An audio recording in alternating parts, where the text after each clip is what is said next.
make 'em like this anymore. Health and safety won't let us.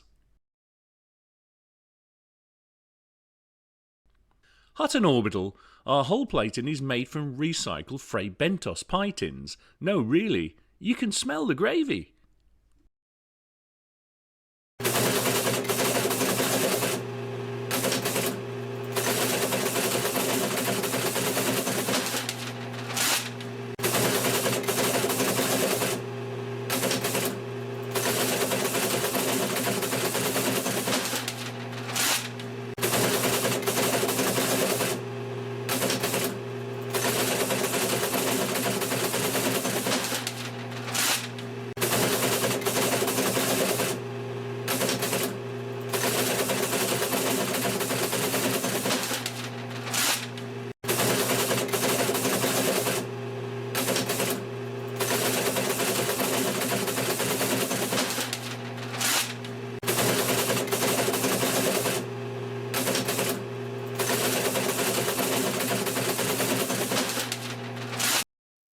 Hutton Orbital. They don't make them like this anymore. Health and safety won't let us.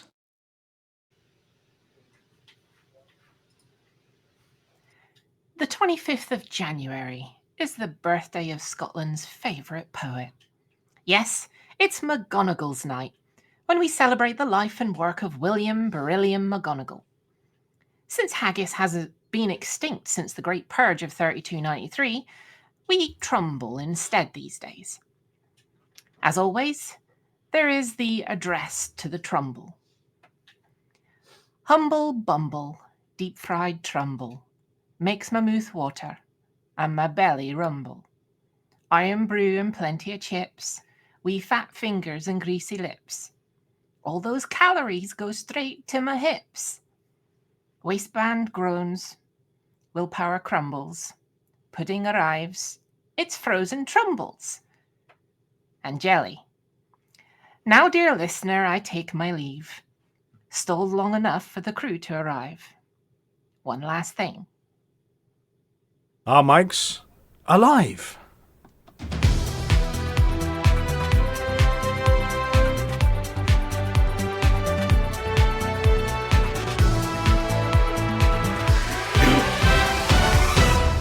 Good evening, and we're live from the Hutton Burns unit. This doesn't look like a Burns unit. There's no bandages, and a lot of people are sitting reading poetry. That is my kind of Burns unit. What's that in the corner? Looks like a wee timorous beastie to me. Hey! No. The mouse. Over there. Look. Anyway, right. It's, if I can remember to push all the right buttons, it's headlines o'clock, and the Mr. Dustybot may or may not have been primed, and is potentially ready with the crayons.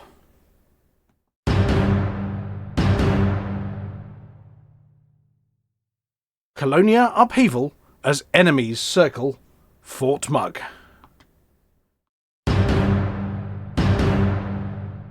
Something big's going on in George's pants.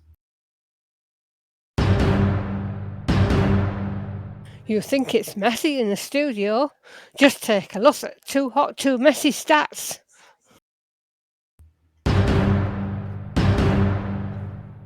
One gentleman in Verona, litho in trouble with the Polizia Stradale.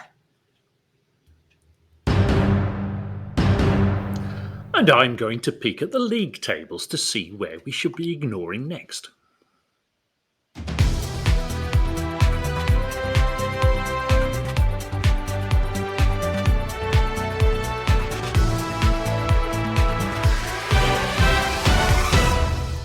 Colonia, Hot Coal, Fort Mug, a long way away, especially as the hot bus is running its winter timetable at the moment.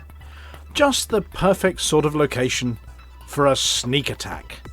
Hutton's enemies appear to have done just that in recent days, and knowing, or hoping, that the only resident of Hutton space in Colonia is King Hankey, and a few of his clones, they came up with a cunning plan. A plan so cunning that if you stuck a tail on it, it would be a weasel.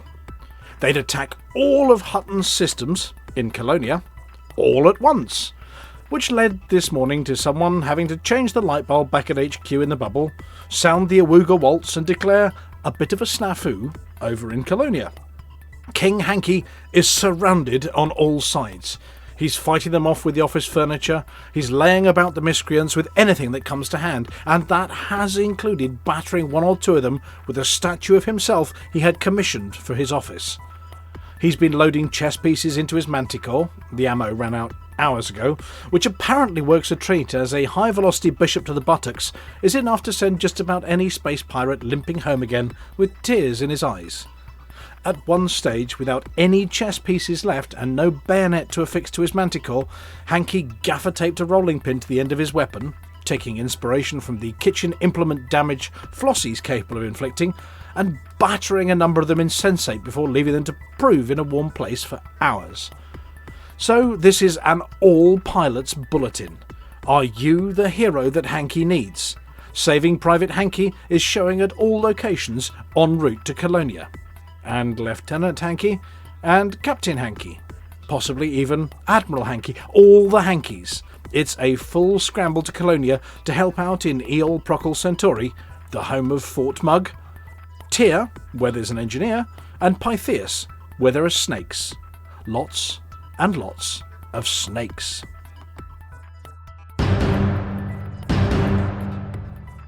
Just before everyone leaves the bubble though, there's a second alert in Hutton space. The Hutton BGS team have slipped a note over my desk. Sadly it's not a £5 note. We've got something big going on in George's pants.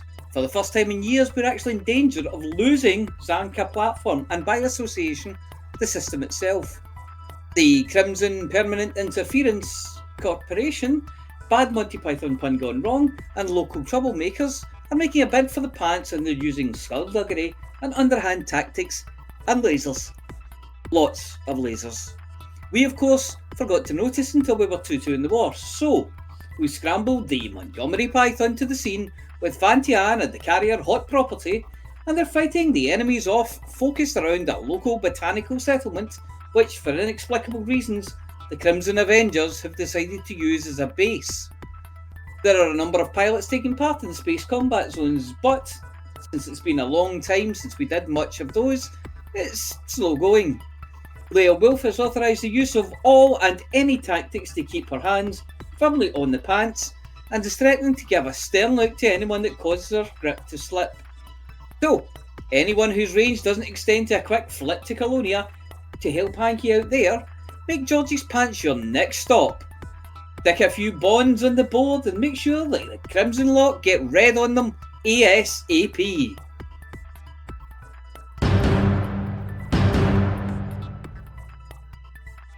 Week 77 of Too Hot, Too Messy didn't see commanders pass any significant milestones, not even a random whole 1,000, as we only delivered 598 mugs.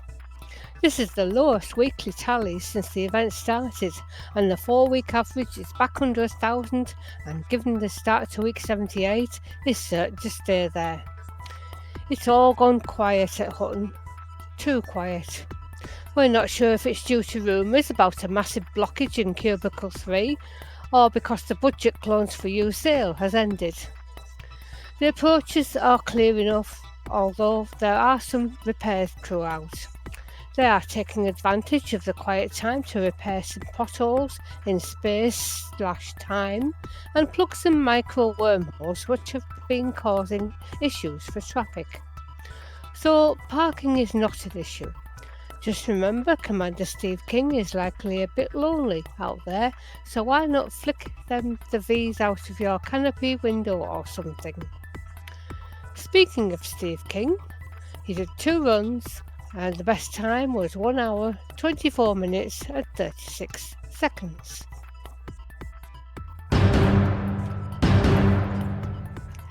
Lithobreaker, known to some as this show's very own Sandy Crevice, has, as you might have noticed, been missing since the start of the year. Our team of private dicks, bloodhounds, and investigative reporters have managed to locate him though. Back in the Sol system, on planet Earth. somewhere in Little Italy, not to be confused with the other Little Italy. This one's actually Italy. It's just due to sea level rises, it looks less like a boot stepping in the Mediterranean and more like a ballet slipper dipping its toe. He is currently being held in some rather Spartan jail cells by the local constabulary after offending public decency in New Verona. No, it wasn't the suggestively shaped water bottle he found in the gift shop, nor was it the socks and sandals combo. In winter, he appears to have entered a cookery competition, fancying himself a little bit of a palantir and a dab hand with a pasta maker. The problem is, he made his grandmother's favourite sauce, carbonara. The faux pas? He used cream. The ensuing riot caused the Hutton Embassy in Seoul to be burned to the ground and all the mugs in the city to be smashed in disgust. At this stage, we're unsure whether the arrest is for his own protection, that of New Verona, or as punishment for this heinous crime. There are rumours that a local judge has been bribed by dodgy-looking mafia types, and instead of remedial cooking lessons and a bit of community service, he's to be sentenced to hard time. Working in the local server room with the air conditioning turned off and no boots on any of the cables. Alvin has sent a representative to attempt to secure his release. His name's Bond. Hutton Bond. 00 no.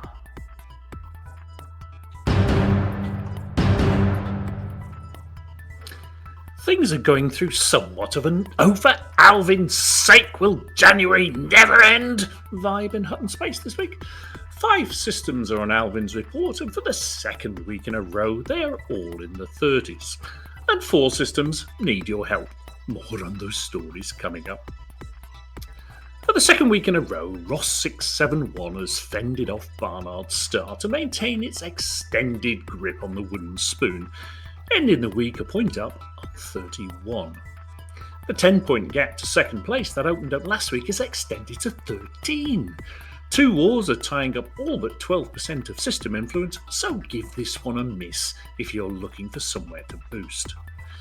As mentioned, Barnard's Star takes the runners-up spot for the second week in a row, rock steady on 31.5. However, it's suffering from an infrastructure failure about which the Hutton population is oddly elated. Take the opportunity to make a fortune out of a crisis by shipping in water purifiers and power generators into the large pads at Boston Basin Millard Depot, then lie about it to the Galactic Broadcasting Corporation. Whilst you're accounting your trust fund cash, have a chuckle at the other factions with their 4 civil unrests, 2 pairs of busts, a famine, an outbreak, and yet another infrastructure failure. At the start of the week, we became aware of a stirring in George's pants, leaving it on 36, regular. This usually benign, beige and elasticated backwater is currently in the grip of war. George's Pants Crimson Bridge have attacked Hutton, and truckers, if we don't beat them off, will lose control. And nobody ever wants that in their favourite pants. After 4 days, all is square with a solid pair each, so lend a hand, or ask a friend to give you one. But whatever you choose, and no matter how hairy it is in there, let's keep control, or it'll be a stain on the fabric of this long-standing Hutton system. Gaining a couple more points is hard to move Epsilon Indy, ending the week on 37. Continuing on its rollercoaster path is 36 Offayuki, which hasn't been seen on Alvin's report since Christmas. Narnia was boosted off Alvin's report, but this came to the attention of pirates who were proving troublesome in the system. Head over there and polish your pest control skills and boost the system's security situation. Systems in Y0855-0714 were successfully brought back online during the week. The drought in Wall 562 was successfully slaked, but it was by sucking dry Luyton 145-141. Whatever the cause, the system is now in drought, so repeat the success by shipping water into the large pads in Euclid Station. At the overachieving end of the Hutton systems table, we have just 4 of our systems above 60%, And priorities this week are, if you want to truck something, clear the infrastructure failure in Barnard Star and ease the drought in Luyton 145-141. If you want to shoot something, win the war and get your kicks in the pants. Clear the pirates from Narences or head to Colonia to rescue Hanky at Fort Mug.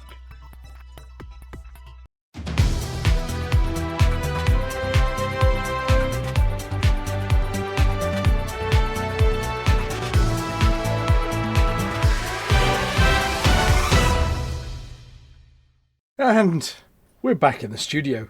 Whew, crikey. Yes, we're here. And look, we got an outdoor picture, a rotating picture of Hutton Orbital there. I mean, you're absolutely right. It does look very peaceful here because I can't see any ships coming in at the moment. Yeah, just because you can't see them, that means they're coming round the back to surprise you. I've Scottishized all the headlines. Hooray! You have Scottishified all the headlines. Ooh. Uh-huh. Which one does it say now? I'm just waiting for it to come up on screen. Blather, blather, blather. McTitled them. Dun, dun, dun, dun, dun, dun. No, nothing coming up yet. No. Oh, here it comes. Here it comes.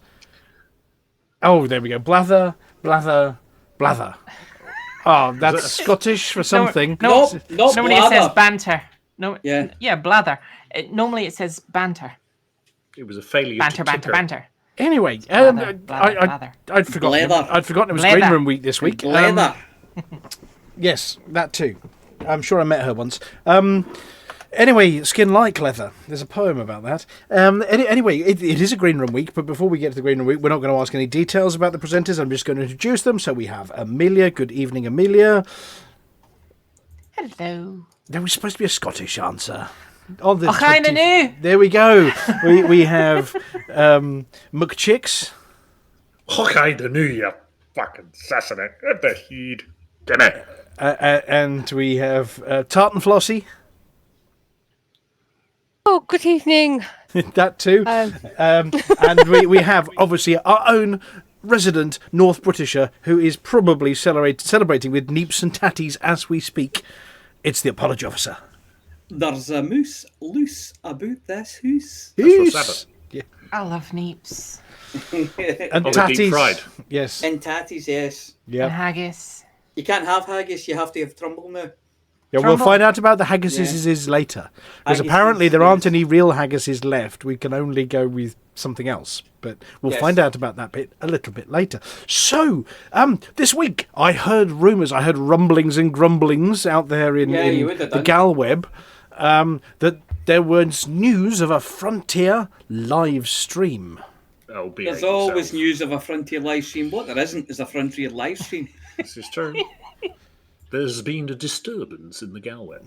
Well, before we go into the details about that one, it was announced by Paul Crowther, I think, originally, but then there was a subtle rumour that a certain Zachary had jumped from whatever he was on, by a Formula One car speeding past whatever he was doing, and jumped back to the elite team as well.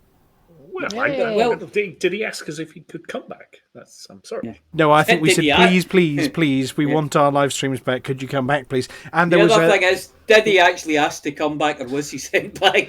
Or was he they pushed? sent Arthur over and he stuck him under his arm and sort of Yeah. dragged him back to that Here's the department. thing, though. See, when I read the thing in the post in the forums, it looks as though there's going to be a Frontier live stream called Frontier Unlocked, which will contain but will not be limited to Elite Dangerous stuff.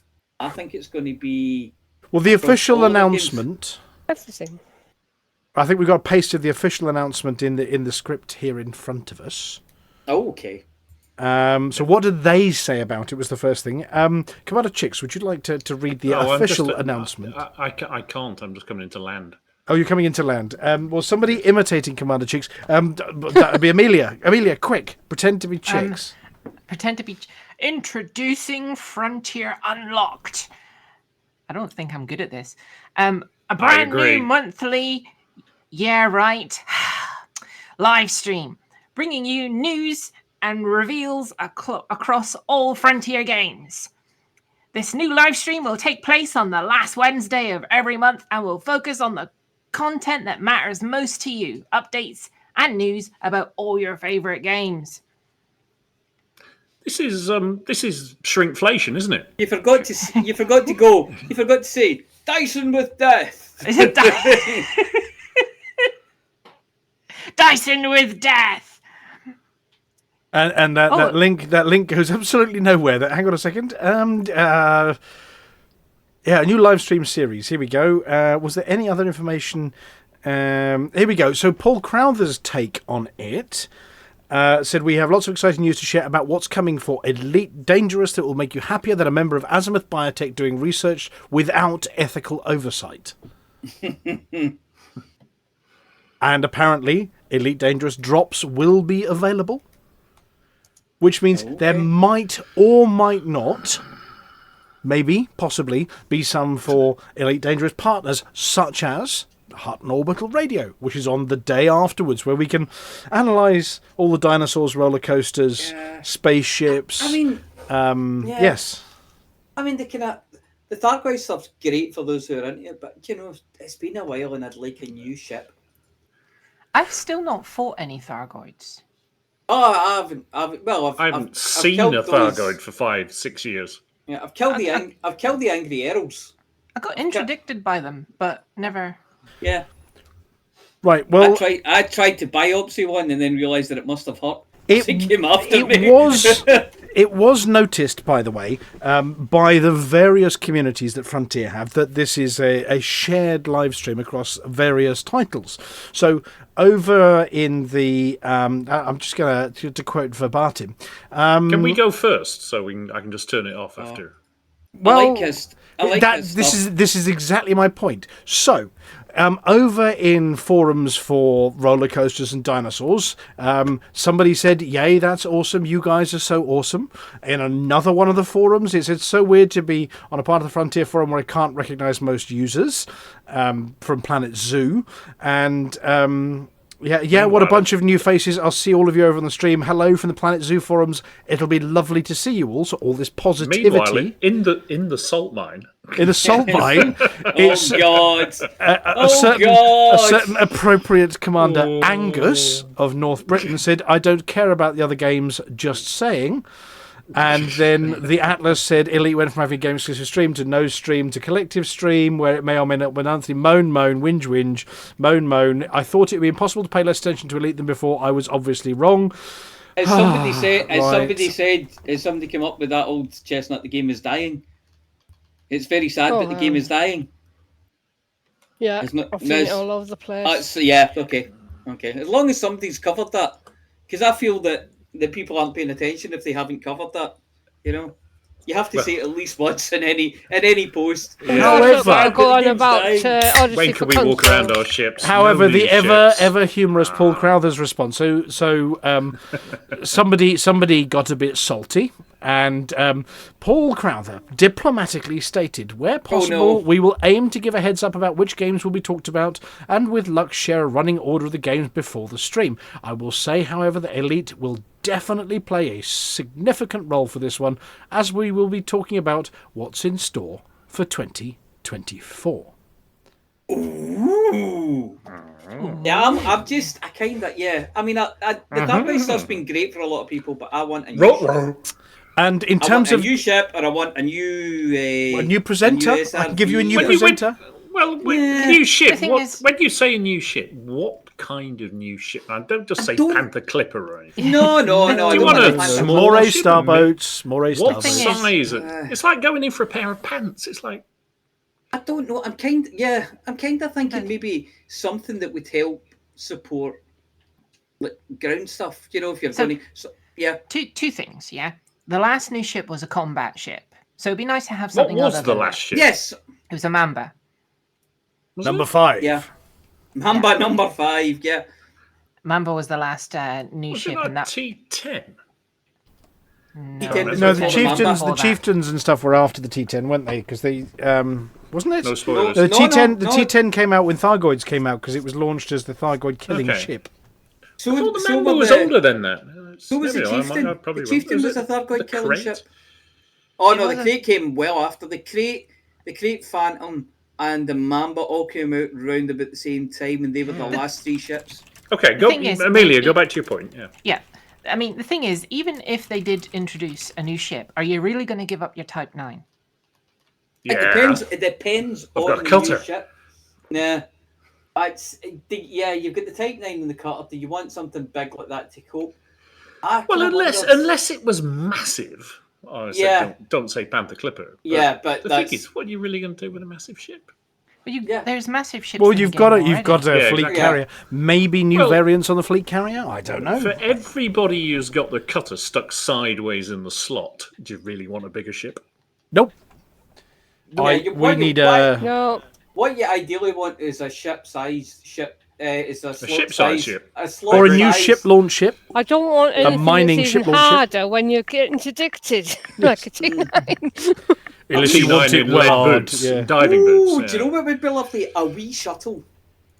Oh, Yeah, the old something shuttle. tiny. Yeah. Yeah, a wee You shuttle. know, something that about could take- adder size. Well, there was the worm, wasn't there? Yes, What's there was the worm. There was back in 1984. There was the worm shuttle, and it just went from the station down to the planet. Yeah, I'm kind of thinking something that a planetary shuttle that's Well, we had- maneuverable, quite sort of. 1984. We had a the fighter Adder. that could land that kind of size. Yeah, we had the Adder, which we've got. remember. We had the Anaconda, which we've got. The Sidewinder, which we've got. The shuttle, which which we version of the don't game? have. 84. Planetary Yeah. shuttle. The shuttle we was in don't the have 84 version. we don't have the Moray Starboat, which We don't have a Gecko. No Gecko. What's the Gecko? What's that? Is that a fighter? It's a little one. Yes, a little one. Yeah, it's a little one, but very combaty, a piratey kind of ship, for pew-pewing Oh, things. nice. Yes. Yes. No But Moray we don't have Starboat. the Moray Starboat, but you need oceans for that one because it's Well, supposed we've to got float. them. Yeah. Come on, I've scanned Oceans of salt. Salt oceans in the forums. 5,000 water planets. Yeah, you're talking about oceans that you're allowed to land in, which might come. That might This- be. this part is of an Oceans announcement for 5,000. 2024. The They might sequel. be announcing it for 2024. Might be, moving on from tenuous atmospheres into thicker atmospheres, possibly. Well, we different do features. know that one of the leaving members of staff said from the production design team has said really excited for the stuff. It's the you were gonna most say, exciting let's say- stuff, the best stuff he has designed for the game. Full stop. Better than the spires. Better than the big dome thing. That happened on HIP 22 Yeah. 460 or whatever it was. It's even better than those. What they've designed coming in 2024. Was it a confetti That's cannon? You know what would be nice? What?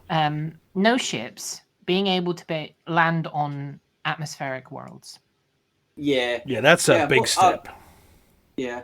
I mean, That would be really nice. I tried was that gonna- in Starfield last week, and a swarm of creatures came out and started throwing things at me until I passed out and then ate me, which was not fun. Yeah, I'm not a big fan of the wildlife eating me. That Yeah, was just not- a shopping not trip fun into for you. Southampton. yeah, not fun for you, but they had a lovely meal. Oh, the external cameras must have, been very David Yeah. Attenborough about So- it. Yeah, but even if maybe not more, maybe thicker atmospheres or volcanic Volcanic worlds, work those some- really evil-looking Yeah. volcanic worlds. Yeah. If you can do something with them, they would be good. Or gas giants, being able to descend into gas Or giants. maybe they'll give us access to the Because- moon so we can because- go and check out the space news in person of satellites Yeah. landing upside down and things. Don't forget That- the famous words of Lord Bruben, where if there's no point going there, like to take a gas giant for instance, is that there's nothing to do there. Oh, I then don't know, why giant would you space go? whales. Well, I mean, Well, back in the day, yeah. you could land anywhere. Yeah. But Professor Well, Bruben, back in the day you couldn't because Professor get out. Bruben also commented at one point, and I saw it in an interview, where he was talking about investigating the possibility of going to a gas giant but descending into the atmosphere. So like Jupiter's red spot is a big sinkhole in the atmosphere. So descending into there where it would get really dangerous, but you could get really good materials. Flossy, Speaking- tell him about IG Worlds. Speaking of Jupiter, do you know the red spot's getting smaller? Yeah. They put some cream on it. It'll get smaller. It'll possibly get larger again. At some point, it might burn out. It's gone longer It than it might should have. pop. It's been Then going we're for all long. I mean, it's Screwed. been going nearly as long as the storms in North Britain. this year. Nearly. Yeah. Well, nearly. Yeah. Yeah. What do you I mean think it's storms? It's just one long storm. Well, they'll keep giving them different names. It was a bit windy this morning. Let's give it one name. A bit windy this afternoon. Oh no, there's a wheelie bin knocked over. Somebody's hair got messed up. I will send you some footage of a wheelie bin in the sky spiraling round, just flying. What you need to do, right, A USB. is get your model Glasgow there and a big Yeah. fan, right, Yeah. and some really small leaves off, I don't know, a bonsai tree, and just sort of... Oh, I've got tiny leaves arriving tomorrow. yeah, Don't and worry about that. you can create a little video scene of, a wheelie bin being knocked over in mini Glasgow. Yeah. Yeah, or a car blowing away or something. Yes. Yep. Yes. I'll do something. Okay, but then there's also some other positive news. And for all the doomsayers out there, you think there are some things you just wouldn't do if all the doom was going to be coming true. And what you wouldn't do is start bringing in new partners to the Elite Partner Program and announcing them and giving them hoverboards and cool jackets, would you? Because you wouldn't waste the money on those kind of things if you were part of the doomsaying brigade that were going to cancel everything and it was all going pear-shaped. Because If you did have a big stock Exactly. of, if you did have a big stock of broken skateboards that you couldn't give away, no, well, but possibly. But however, however, I have to say, I can see the broken skateboard on my wall right now, and it is lovely. one of our Very, very favourite nice. people is in the people that have been given Elite Partner status as well. Oh, is it Woolies? Oh no! No. It's one of Cecil's favourite people actually because he flies while drinking of an evening, and every time somebody subs or whatever else, he drinks some of his wine, and he flies with Cecil on board his ship. Senior gentleman. This is the senior gentleman who lives down in Australia, the older gamer, AU, who's got his partner status now, and he flies with Cecil on board all the time while drinking and talking to Cecil, which by the end of a 3-hour stream is messy. So Cecil. I've had no idea how he passed the. Other than that, he's a lovely bloke and he lovely streams. But the older gamer, AU, twitch.tv/the I've older noticed gamer. another one of them is I haven't got the list in front of me, but one of the other ones is Australian as well. There are a few Aussie Antipodeans there. We've got, there's just Mainer, _Mainer, Mainer. There's Bristol Boy Gaming. There's the older gamer AU, RP Gemma B, and That's the Rain one. Man Games. Rain Man game? Okay. It's Not RPG far that Emma. well. I'm pretty sure it's RPG Emma. Well, it could be RP Gemma B or RPG Emma B or Well, RPG makes no Mab. sense. Anyway, RP Gem Mab? I don't know. Yeah, she is Australian too. Potentially, yes, but the Antipodes are getting a little bit of love, and welcome aboard, everybody, and they will be getting Twitch drops as well. It is their special day today. What, Bonsai? Well, sort of. It's like their Hey, discovery. It's Australia. Oh, it's tomorrow, is it? Today. Australia Australia Day. No, I don't So- think it's today. no, it's not today, Hold is on. it? It's tomorrow then. Alexa, when is Australia Day? Australia Day is celebrated every 26th, year on yes. the 26th of January. It's tomorrow. Well, it's already Well, it's tomorrow, already tomorrow in Australia. There. Yeah, there we go, yes. Dating back over 60,000 years Shut to up. recognize the nation, its Shut up. achievements, and Shut its up, Alexa. Alexa, stop! Bloody hell, I only asked when it was. Yeah, well, this is just be thankful you're not like me and you've got the Hutton Dusty Bot program Does she pay rent? next to you listening. Okay, so there was also, drum roll please, an update Oh, What? yeah. this I forgot week. about that. Yeah, there was an update. An update. It was a very confusing update because a lot of people, an update! Where's the new ship? Where's the Panther Clipper? And where's the... it's not one of those. But no, it wasn't one of those kind of updates. It was a OMG, the servers need a slap kind of update. Towards security and stability improvements. Now, we can only speculate that the naughty person who got his crayons, or her crayons, taken away from them in a recent news article by Hutton Orbital for being naughty, has been exiled, but also the servers have been hardened against crayon-eating nerf herders. All the hamsters have to wear little security badges now. Like Now, holograms and there were rumours that the legacy servers decided to have a protest because they like crayon-eating nerf herders, apparently. But they're back online again and behaving themselves.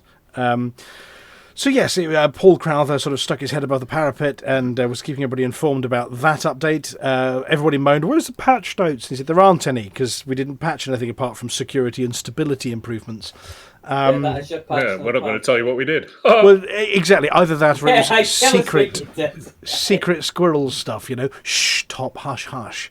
Either that, or they were doing something funky to the CGs, which Flossy may or may not be talking about. They in a should have bit. put a patch note in with something like, Trumbull's added. He said in the very first announcement there would not be no patch notes. Yes, The first patch note is there are and no then the patch notes. entire internet of Galbook sort of went, "Oh my god, this is so crap, the servers aren't working, it's all broken." And everybody else responded with, "You do know they've been telling everybody for a week there was a server update today, but it's Tuesday." Yes, okay, right. Yeah, Where's but the they patch did tell notes? you it was Right. today. One thing reading- I couldn't figure out about that update is how on earth my update was going at 700 megabits per second. No, I've got no idea, because my internet here is like 70 max.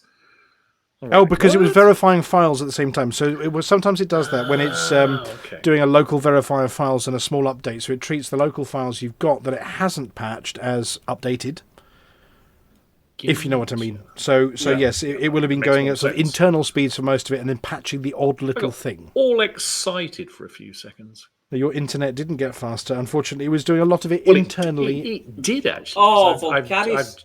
I've just replaced all the power line kit in the house, so now I get twice as fast internet in the kitchen. Well, Carries has had a great idea for a ship. He Go on, says, then. introduce a ship so large that you don't dock it. You scoop up the Coriolis instead and it repairs you for the inside. I had a kebab like that once. The I repair want jobs one. are pretty I want one of extreme. those. Yes. Anyway, right. Well, is it time for the next segment? I might have a button for that these days. So if I turn the video loop of Hutton Orbital, the external camera off, are we ready for the thing? Let me put up the headline. Oh, here we go. I'll wait for you to put the headlines up. It says, dun dun dun dun dun dun dun. Here it comes. No seams. It's thinking. When you don't know where to get more space news, space news, space news, space news, space news, space news, space news, space news.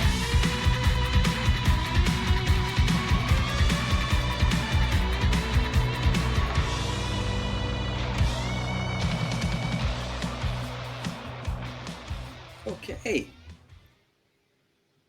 Oh, there we go. That's the Space News intro. And we have Alan the Aardvark and his friend Steve on screen at the moment, running away from rockets and doing things.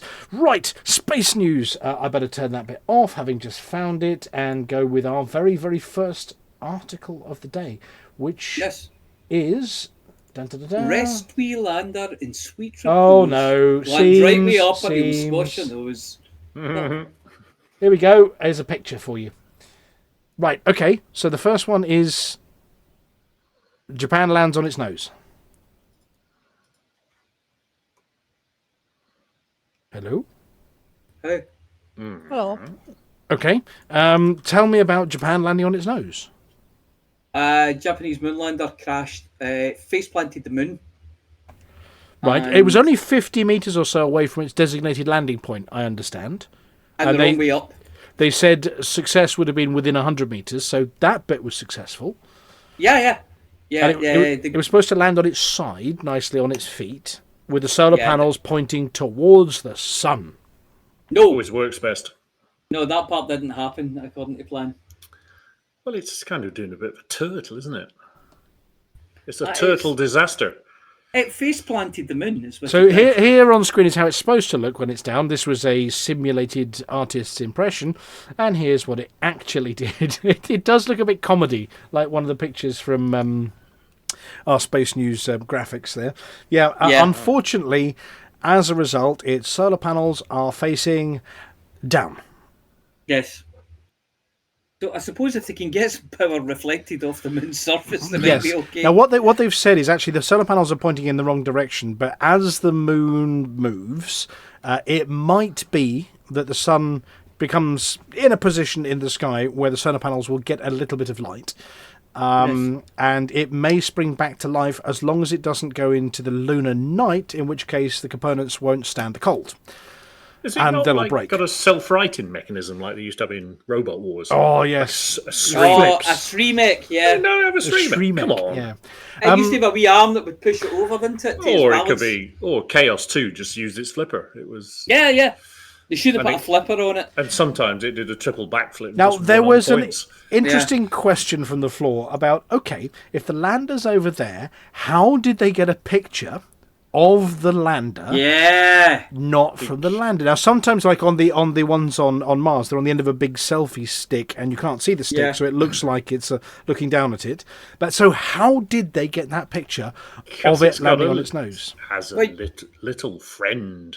Yeah, you can Say see hello to my little friend. You can see something in the bottom left there. There's obviously a bit of machinery there. Yes, Well, that, it went with a little mate. It's called Sora Q. yep. And in fact, so- there are two little friends. Yes. Oh. Yeah. There is So Sora this thing- Q and Lev 1. So it barfed out Sora Q just before it touched down, and Sora Q took the picture. Yeah. Yep. So yeah, they launched Sora Q and they launched Lev 1, and one of them's a ball and one of them's a hopping robot. But the hopping robot has radio equipment that can contact mission control independently of the main lander, Slim. So what had to happen is that Sora Q had to send the picture to Lev 1, and Lev 1, because the satellite, the lander was broken, had to send the picture back to planet Earth. Because the couldn't lander have made it shut any down more after 3 hours. complicated. Yeah, it's I mean- well, yeah. I know. I mean, it all looks really good with the rocks and everything, but look at those hills in the background. Oh That yeah. looks amazing. Yeah. It's Yeah, pretty good. well, isn't there's another picture here which is actually from the lander itself of what's supposed to be a beautiful moonscape, but it seems to be pointing at the ground at a few rocks. Yeah. I'll tell you what, the resolution on that is, I mean, look at the jaggies on the edge. Haven't they heard of anti-aliasing? I mean, it just, yeah, right. Anyway, here's an artist's impression of Lev 1 and Sora Q. Oh, look at the wee faces. No, that looks like a mains plug and a ball bearing. Yeah, it does a bit. Yeah. Have you ever seen the Apollo remastered book? Came out a year, 2 years ago, and it's a proper book, with pictures, with paper and stuff. Is it a coffee table book? It is a coffee table book, and it's bloody marvellous, but it also has lots of pull-out panoramas. I say lots, there's a few. And some of these panoramas are really Is it a wide pop-up angle. book? Is that what you're saying? No. Has it got finger spaces? But just going back to the point about look at the size of those hills. There's a show, an exhibition, if you like, on in London at the moment. Oh, the Tom Hanks one. Yes, yeah. I went there in I don't know, November, December, whenever it started. And one of the things they talk about in there is how big some of these features are. Because obviously on the moon, if you've got an astronaut standing next to it, and it's a very similar problem that Herbert Ponting had in Antarctica.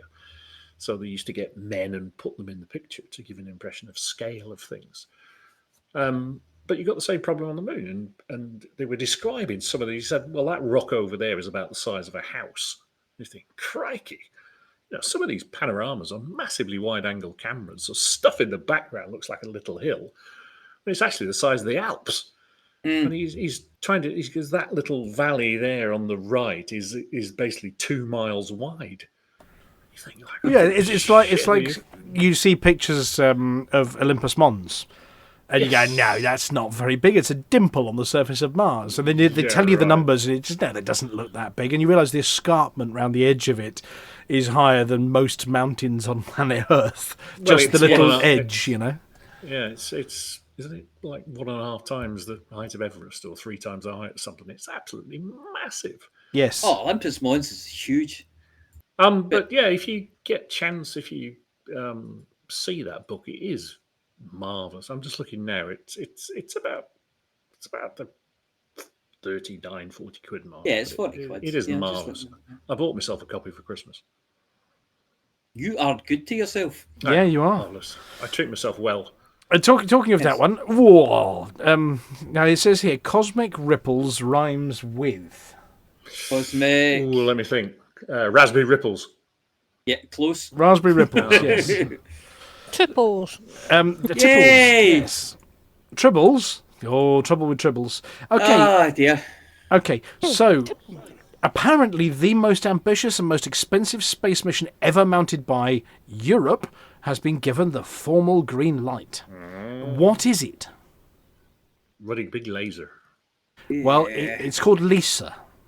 Yeah, the Laser Interferometer Space Antenna. That's another one of those ones where I think they picked a name first and then made it fit. Yeah, and it's apparently going to detect nipples. Yeah. Yep. Yeah. That's what it's for. Gravitational waves. Okay, ripples in the fabric of space-time generated when gargantuan black holes collide. Lovely. Yes. So it's not one but three spacecraft firing lasers at each other. This is something we do regularly, usually on those CQC nights that we don't do anymore. But they're going to fire lasers from 2.5 million kilometres from each other. Triangulation exercise. Yep. Yes. The cost will run into billions. I'm not surprised. Those are some really big lasers. And they believe that studying gravitational waves... See, the thing is, if you fire a little laser, which is dead straight theoretically over a very long distance, any ripples that happen will magnify to big variations in the end of it. I think is the short version of the science. That it will bend things. It'll bend light. A bit like lensing. See if you scroll down on the article. Yes. There's a lovely picture of the Earth-based system. Oh, they fired lasers down a big long tunnel. Yep. Or two big long tunnels, and that's how they detected gravitational waves. Yeah, but see that's about 2 kilometres, whereas the one in space is 2.5 million kilometres apart. Yeah. I mean, tried to dig a 2.5 million long kilometre tunnel. I mean, HS2 had a go, but look what happened there. Yeah, let's just hope they're not using a mouse, on a slightly sticky surface to try and aim it at the other one. I mean, just the slightest thing is, oh shit, we just shot that planet. Oh no, there goes the moon. No. Oh my god, we just lasered the ISS. Oh. Again. They're going to be very angry. I know. Imagine some passing, space demolition fleet full of, Vogons. It just happens to fly across this laser beam. It's going to be a big ouch. I'd imagine it's going to be fairly high powered. And yeah, ouch. Ooh, what was that? We've just sliced the ship in half. Oh, it's just the humans again shooting lasers 2.5 million kilometers apart in space. And suddenly 100 million people cried out in yes. You could see that. Like 30 light years away. Somebody's peacefully flying a cargo mission, and then suddenly, whoomph! Where the fuck did that come from? Anyway, it's going to cost 1.75 billion euros, or that's about 1.75 billion pounds. Well, they say 1.5 billion pounds. I think at the time of writing, possibly, or 1.9 billion US dollars, with additional contributions coming from Germany, France, Italy, the UK, Netherlands, and Switzerland. The US space agency NASA will be a major partner too. Apparently, while the sum is considerable, it does represent a lifetime cost.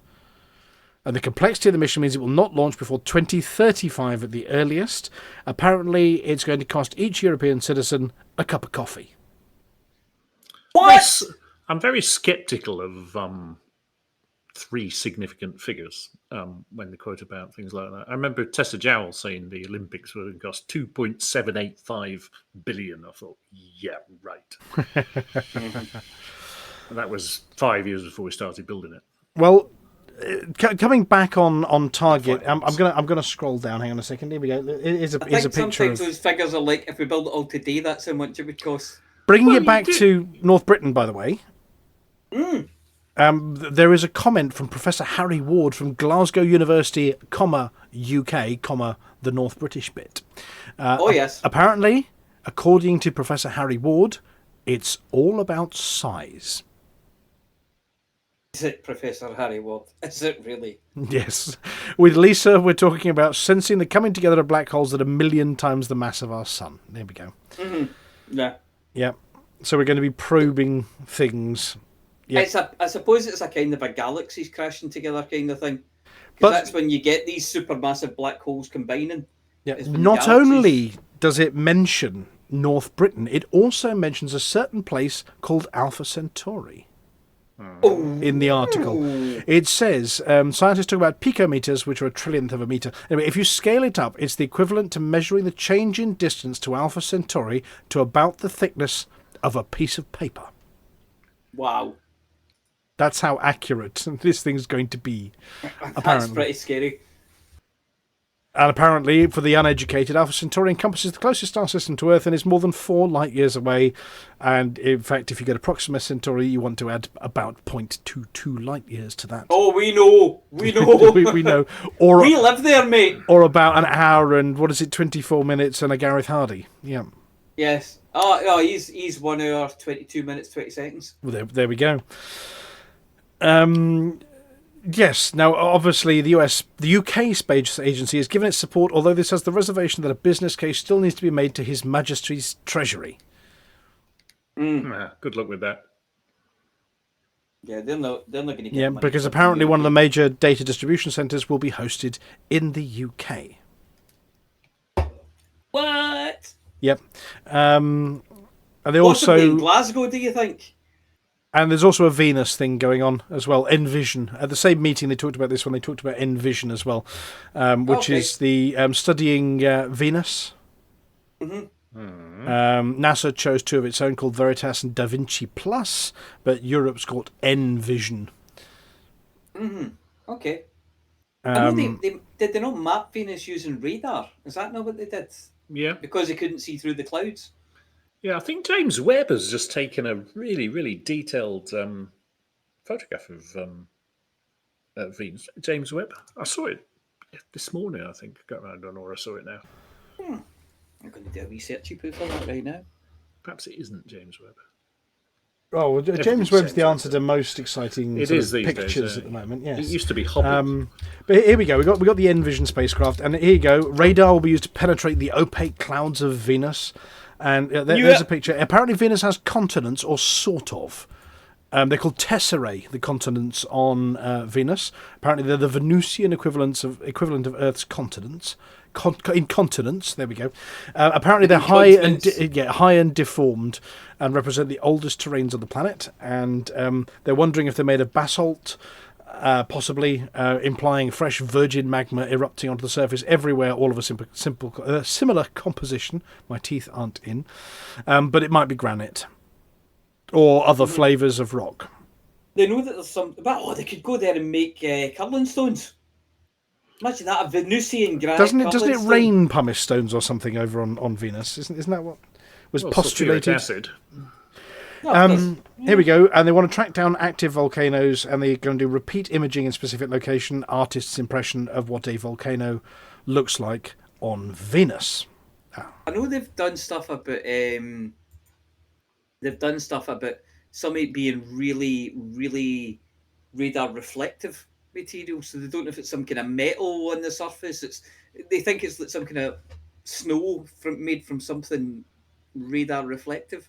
Well, they There's spied really phosphine in the bright clouds spots. of Venus, Oh, the phosphenes, I think they were talking about, yeah. which is why they think there might be microbial life at benign altitudes on the planet.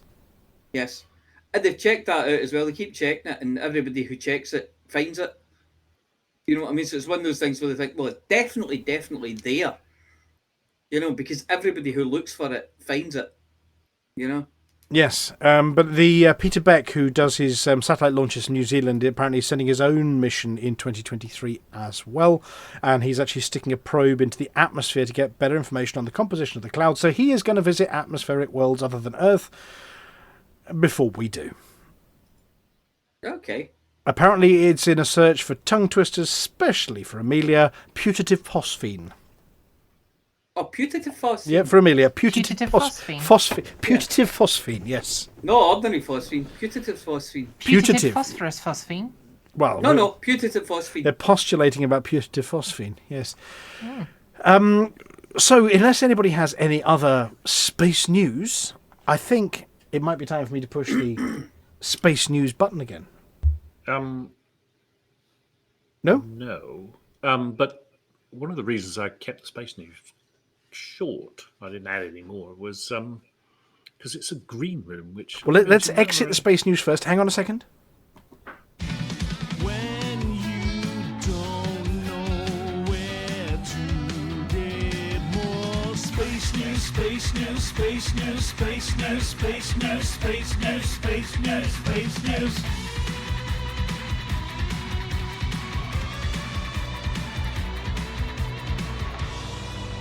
Put in a new headline as well.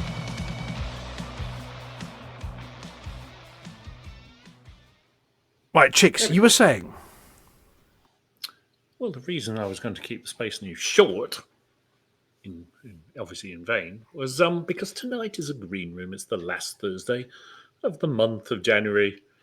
Yes! January's almost over! Thank God. Oh, mind you, it's still got another 6 days, isn't it? I spy with my little eye a Volcarius is waving through the window of the green room, and actually somebody we haven't seen for a long time. I can see Waz in there. Waz? We haven't seen Waz in a green room. long time. Somebody's having a Waz in the green room. No, Yeah, but it's Waz. before we do that, we do the green room, do we Yeah. have a word of the week? we do have a word of the week. Word of the week this week is nauseant. Ooh, and what does that mean? A substance inducing nausea and vomiting. An emetic. And can you use it in a sentence, please? Yes, I can. The proximity of McThargoys and to cubicle 3... No, apparently I can't. The proximity of McThargoys to cubicle 3 combined with questionable food prep combined to produce a strong nauseant effect.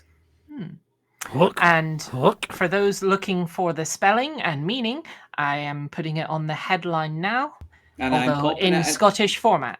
I'm popping it into the chat. Because of the Scottish theme, it is in Scottish format. There we go. And on that note, and we are about to have a strong nauseant effect from what's about to be said. Oh, give me 2 seconds. Yes. Yes, I you almost finished forgot. the tippy tappy machine. Yes. What do you call, and it's not Jeff this week, what do you call an undead anteater?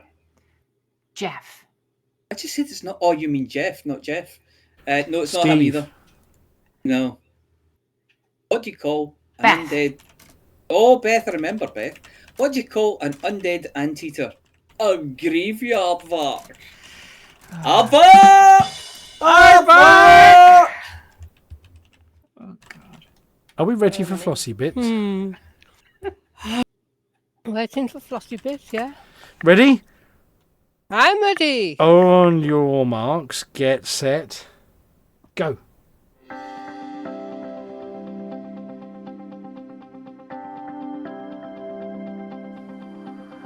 It's Flossy.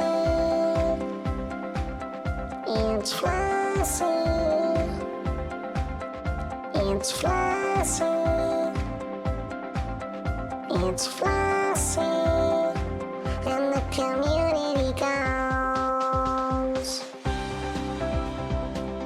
Hello, Flossy here with this week's CG News. Last week's CGs. The campaign to stockpile Guardian relics finished about halfway between tiers 3 and 4 with 176,383 units collected.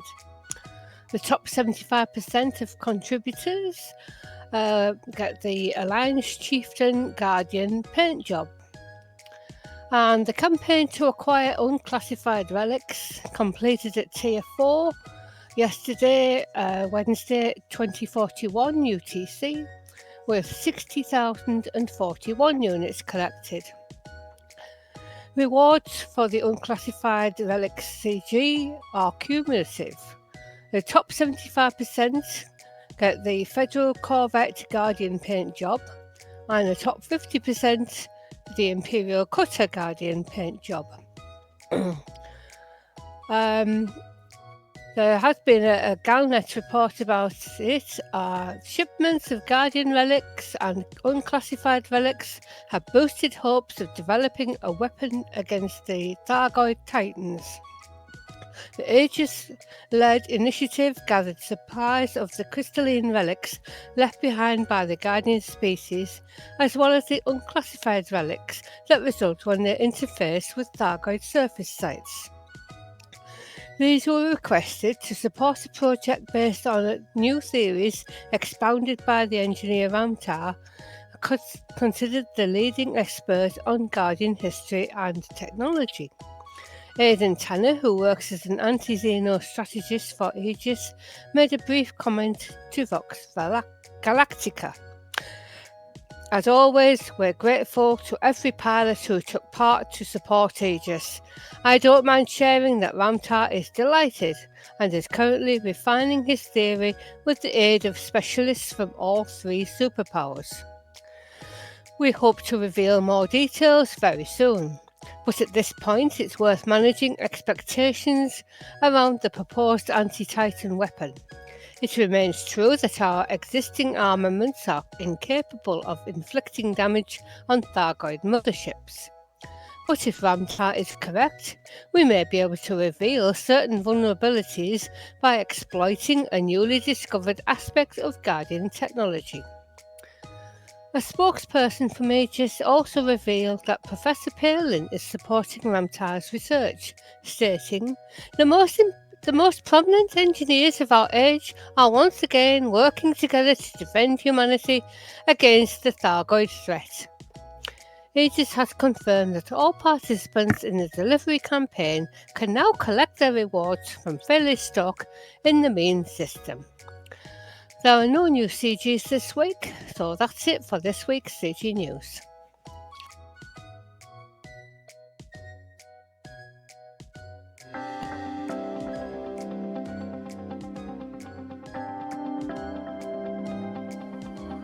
It's Flossy. It's Flossy. It's Flossy. It's Flossy. And the community goes.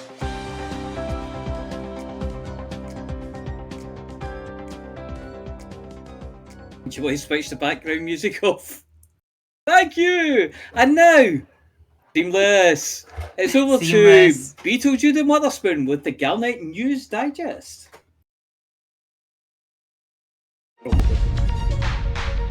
Galnet News Update, 25th of January 3310.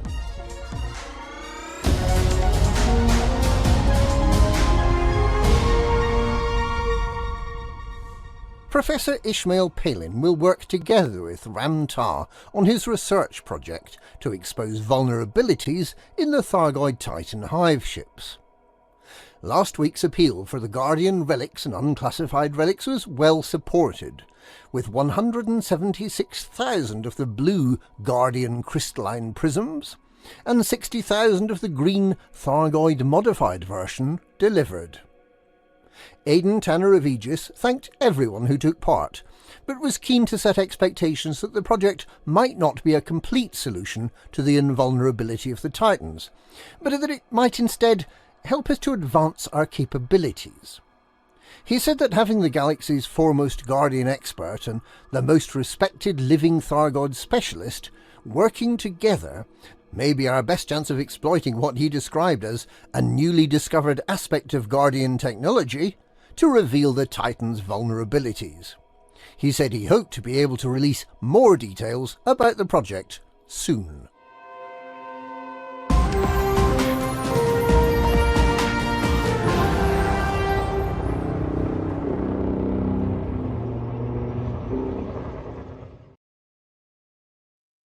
Thank you, Beetlejuice and Witherspoon. And now to Amelia Hawke for this week's Galnet Food Digest.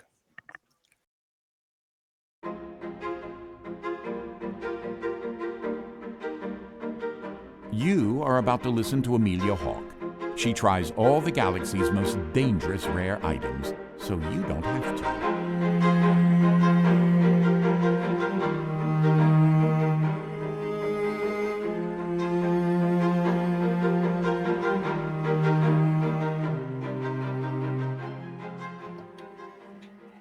This week, in honour of the ancient North British tradition of celebrating Burns Night, I've gone out in search of the elusive space haggis.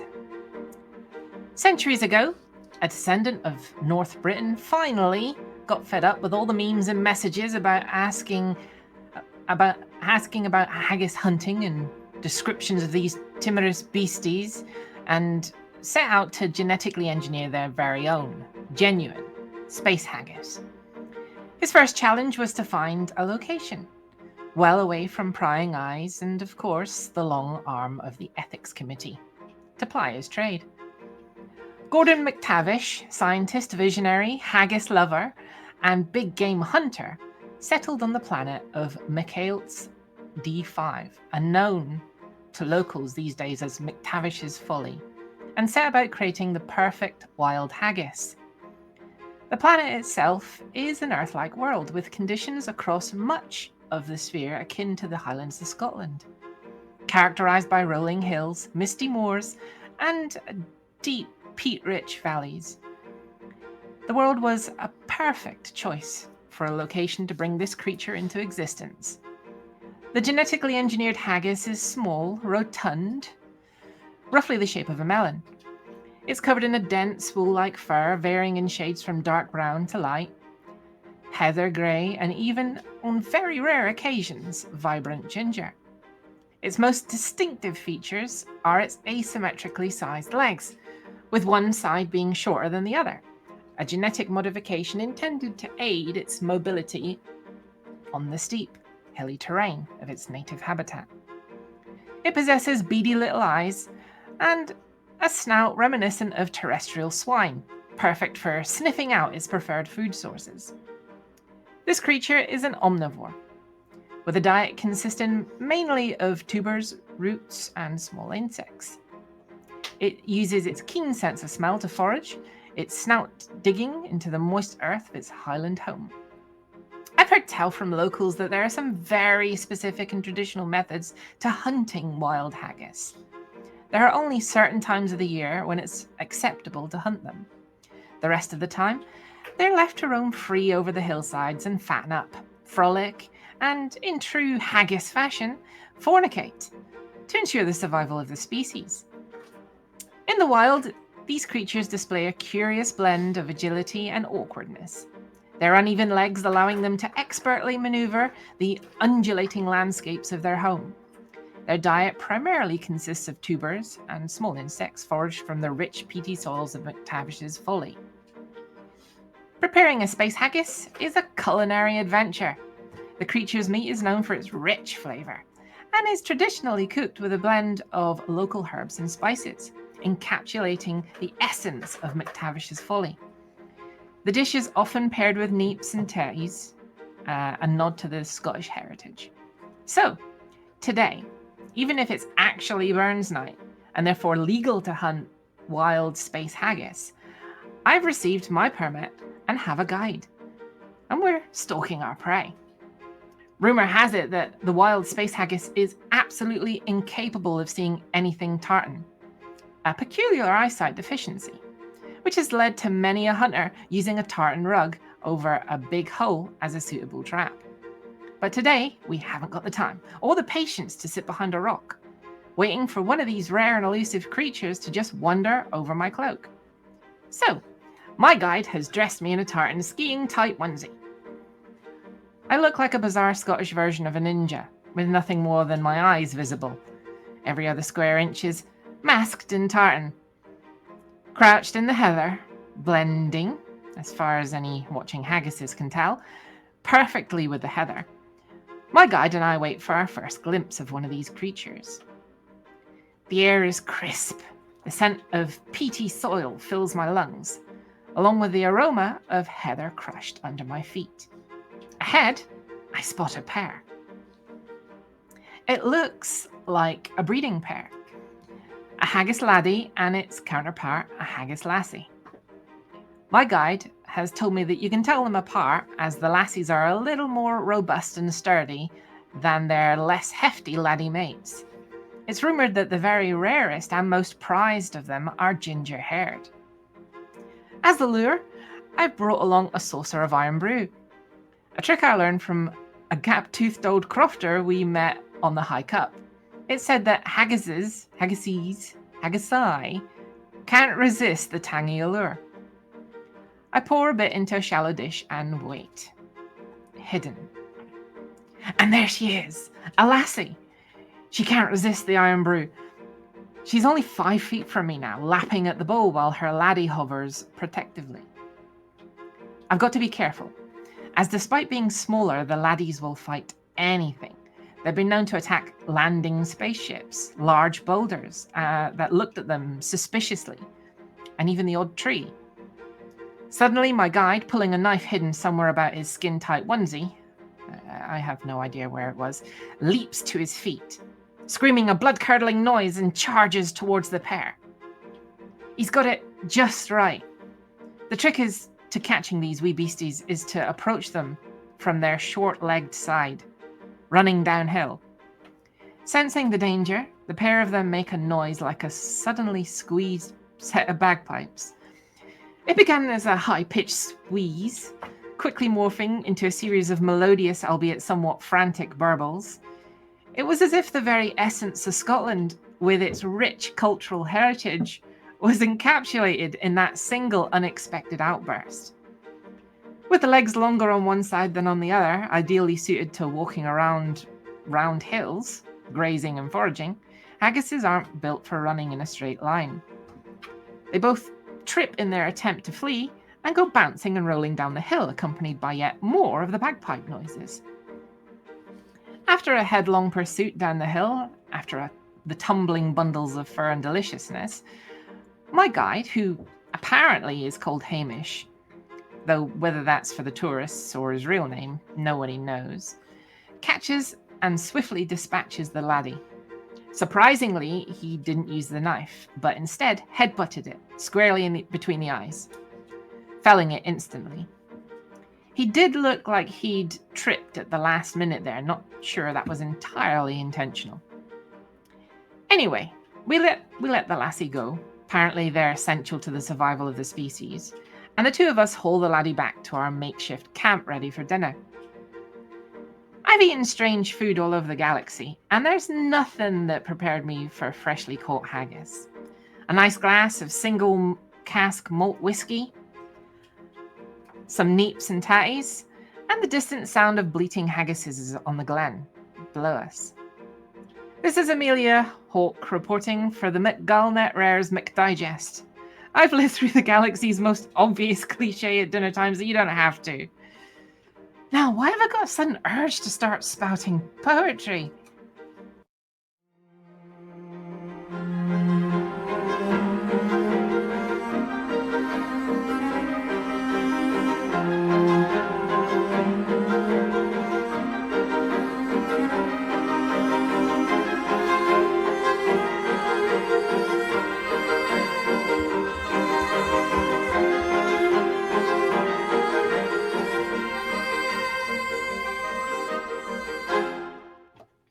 In a burger for the vegans.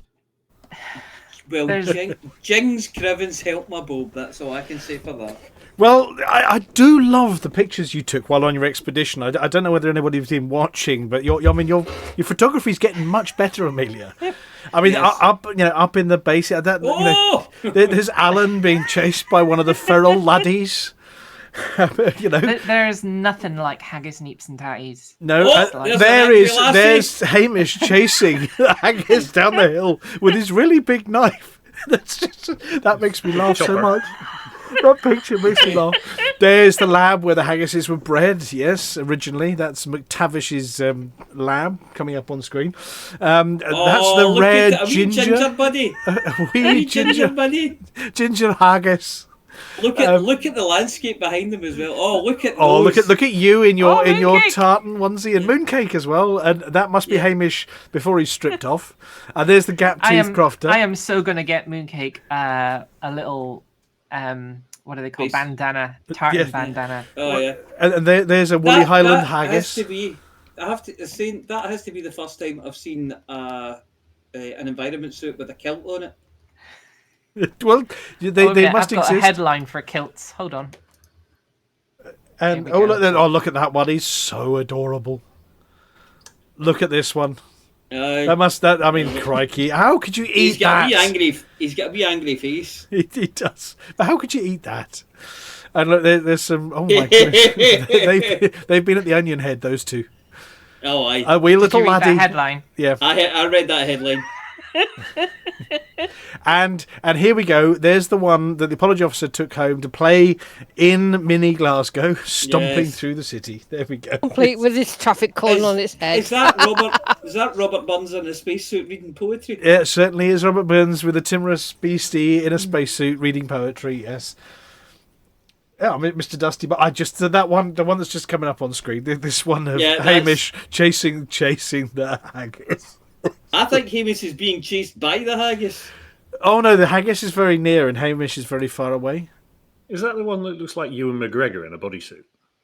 Yeah. Yes. Damn, it's just gone off. Yeah. I mean, it was a little gynecological. Those things are quite tight. Anyway, well, look, thank you very much for going to hunt down wild space haggises, Amelia. Oh, there we go. With your everywhere and Mooncake, the feral bandana wearing Bengal. I'm totally going to do that. I'm going to get her a tartan bandana in my family tartan. And which one's your tartan? Actually, my family has two tartans. We have one that's the common wear day-to-day wear tartan, which is red, black, and yellow. Does it have a name? And yes, it's called. Well, no, the clan tartan. It's Rollermania. Oh right, okay. Yes, it is. It does. Okay. Right. Yes. Yeah. Okay. And then you have the McHawk kind of like tartan. The kind of like the Sunday best tartan, which is it's blue, white, and black. Oh, fancy tartan. Yes, fancy tartan, because we were like, when Scotland had a throne, we were like 96th in line for the Scottish throne before it got dissolved by the English. Yes. My tartan is. It's not absorbed. It's King of England and Scotland. I was the King of Scotland became and the Ireland. King of both, didn't he? Well, James I became James 3 in 1. became James I. It's the United Kingdom of Great Britain and Northern Ireland. My tartan is Campbell of Argyll. It's what of Argyll? Campbell. Campbell of Argyll, yeah. My family don't have a tartan. Very dark. Because they were cattle thieves. Well, they're surrounded by jocks who all live in England. I don't live in England. Similar to Black Watch with extra stripes. Oh yeah. Yeah, I think. Well, anyway, yes. So on my grandma's side, we're Grants, and on the other side, there's a bizarre one, which is sort of a teal, red, and orange combo, which just I don't know, look quite nice on a suit. But okay, well look, it is a green room week. Now I can see that we've got a few people waiting upstairs. Has anybody got the Valkyrius bot handy? If I drag them down first, now if you're about to be dragged down from the green room down to the on-air room, please, if you can, try and push to talk. I will moderate your volume levels live if you're a bit quiet or a bit noisy. But here we go. We're going to grab the WAS and the Commander Aiden and the Valkyrius. There we go. Right, does somebody want to run the Valkyrius bot? Quickly. Litho, but has anybody got the Valkyrius bot? Oh dear, no, it was Litho who's got the Valkyrius. Valkyrius, could you run the Valkyrius bot, please? I can do so, yes, just a moment. Fantastic. But other than that, standard green room rules apply. We're going to say hi to our guests. We're going to have a bit of banter with them about their life in the universe of Elite, what they're up to, and whether they're well. We hope they all are. And if they've got nothing else to say, they say for the mug. So that we can move on to the next one. Well, our very first one is Commander Chicks. Would you like to interview our first guest as per the Valkyrius bots list? I was hoping you were going to tell me who it was. Commander Aiden. Oh, it's Aiden. Yes. I was sorry. I was just on final approach. Hello, Commander Aiden. How are you, sir? Commander Aiden. It's fine. You is there. Yes, I was just trying to figure out which button I used because it's not the same on. It's the one you just pushed. Yes, but no, I was pushing a separate button that I normally use in other programs for push to talk, and it wasn't working for some weird reason. Flossy has that problem as well. It's usually the other keyboard. Same keyboard, hooked to the wrong computer. Same keyboard, different button. So what have you been up to, Aidan? Not much, really. I said that last month. Yeah, I went down and saw Mum. It was a weird Christmas, but a good Christmas. And then came back. It's almost the opening line of a book, that, isn't it? It was a weird Christmas, but it was a good Christmas. Anyway, carry on. Anyway, and then came back, and I've been back in the office. Unfortunately, it's no longer just me in the office, because we now have my colleague back from his time as Evil Knievel. Yeah. So yeah. So he rides his motorbike around the office now? Well, no, it was more pulling wheelies up the filing cabinet. No, that probably be banned because that's how he had to go off onto taken off a stunt duty. I saw a marvellous parody of the biotapestry. I think it was last week. Imagine the biotapestry with a guy on a motorbike jumping between sets of horses, and it was medieval Knievel, so I thought it was rather funny. Anyway, carry on. So yeah, and then I saw Graham's post about the pants having a problem. Yes. So I went, well, they're trying to take the holy large pad off of us. Yes, that was the first large Hutton pad, wasn't it? Yep. And having been there platform. For it, I went, no, not having that. We're keeping that. So I'm currently in one of the areas shooting at people. On foot or in the sky? On foot for a change. Oh yeah. And how's it going? There is a slight twitch with my joystick, so it decides that it wants to roll without actually, being told to. So I'm going, I'll just stick with the... I always use a mouse and keyboard when I'm on the ground. Because of other first-person shooters I play, I use a mouse and keyboard, so it just feels the same. Yeah, I use mouse and keyboard on the ground, but in the air... Oh, I see. Yes, you use the stick. Yeah, use a stick in the air but I thought, well, no, I'm going to stay with the ground because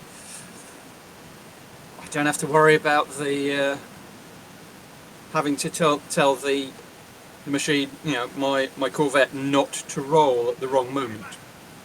Is it a drift problem, or is it a random actuation problem? I believe it's a hardware problem. Yes. Yeah, they do get old and tired, don't they? Yes. I'm talking about joysticks. Yeah, so was I. But so I figured I would come along and shoot at things and try, and defend the holy pad George's in Albert's name. Well, I was tempted to fire up some on-foot combat while we were doing the green room, actually, and bung it on screen, but you forgot. No, I forgot. I suppose I could do. It'll make noise. I killed a few people the other night. They were shooting at my mug delivery ship. So I zapped some of them. Well, I zapped half of them with dumbfires from the air, and I just thought, that's not this. So I landed and murdered the rest on foot. I'll just sell quickly as possible and take off again, run away. I'm still mostly defenceless, though. I'm quite proud of that. But yeah, so other than that, too many more. Yeah, but yeah. Other than that, nothing really for me. So it'll be for the mug. For the mug. Well, there may be some noise coming because I'm just firing up the Hutton outside broadcast camera onto George's pants as we're doing this green room here. So if you hear any noise, I'll be switching it off forthwith, as they say. Why is that is it Anaconda? Why is it wearing a big roller skate? Oh, it's an SRV in front of it. Oh, there we go. Oh, There's the bong. It's a python. It's a python, yeah. Well, that was parked up at Mitterrand Hollow, actually, by one of our videographers. Just forget the noise for a minute. It's bong. It's resolved itself from a black blob on my screen. It's resolved itself from a black blob on your screen? Well, I notice when you go to Twitch, sometimes when it first appears, which you've all tabbed into it, sometimes on a lower resolution, but it's what is it running out now? It's at 1080 now. When it came on, it was like 360. Oh, right. It does that sometimes. Yeah. Well, set to auto, isn't it? So. Yeah. Oh, Twitch is going to, is it AV1? Soon? A what? Is it AV1? It's a much higher quality resolution. Ooh, okay. But only if you pay for it. Here we go. I don't know the details. Yeah, AV1. There we go. Well, I've fired up the external camera while we're doing this, so hopefully it's not going to be. You're flying a vulture. No. I was on foot. I'm going to get a lift back while we're talking. So anyway, Aidan said for the bug. So it's my turn to talk to Commander Valkyrius. Good evening. Good evening, Commander Valkyrius. Are you excited? Are you excited about next Wednesday's What's Coming for 2024? Yeah, I think so. I know there was that. I only saw it on the forum briefly. I think Tom said something just before leaving. That is something about the coolest thing they've ever done. So yes, I kind of want to. I want to know what they're. Yeah, and I don't distrust that. I mean, on the basis that I think he said it just after he'd left. And on the basis he's not there anymore, so it's got no bearing at all on his future. I believe it to be an honest appraisal of what he thinks is cool. Because he didn't have to say anything; he'd gone already. But he genuinely says it's the coolest thing he's done in terms of the entire game so far. Yeah, I wouldn't. If I were he, I wouldn't want to. I wouldn't want to fragment cannon any bridges, though. So. well, no, you wouldn't burn any bridges, but you could say nothing. Yeah, I suppose it's probably in line with the bit of paper he's signed. But given that the CGs went pretty well, which I'm sure Flossy is dicking above 1,000 due to that. Now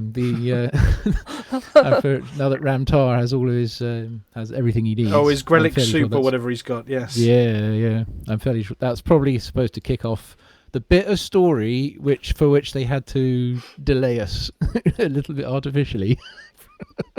Oh yes, we're going so quickly through everything that yes. Well, I mean, these Grelics and Guardians and whatever. I mean, there's.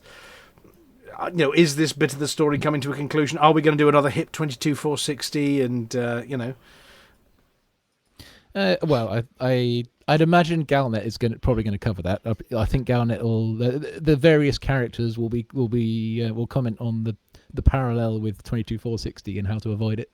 Well, yes. So let's not do that one again, because that ended up in big stars floating towards us, and then maelstroms, and then doom. And although, well, then again, there's the other line of thought is that we might as well do it, because if they had any more of the Titans, they'd have sent them. So we might as well just Proteus wave their asses. Well, this could just be exploratory probing, It could be what's bigger than the Titans, Wasn't it Kronos who birthed the Titans? It could be the Mega Titan.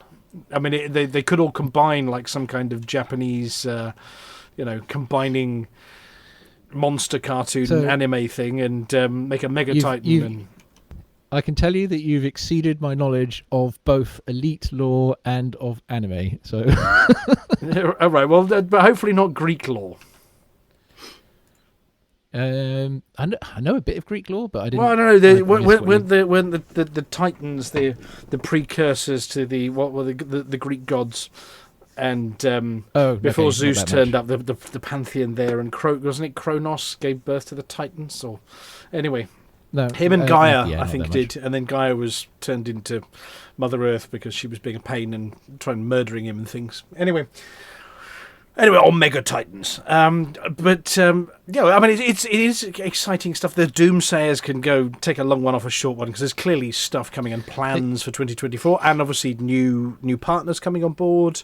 And Zach's back, and Arthur's back, and Holly's going to be on the live stream. Don't know if you know Holly. I don't know who. I know who Zach is. I remember. So it was around the time.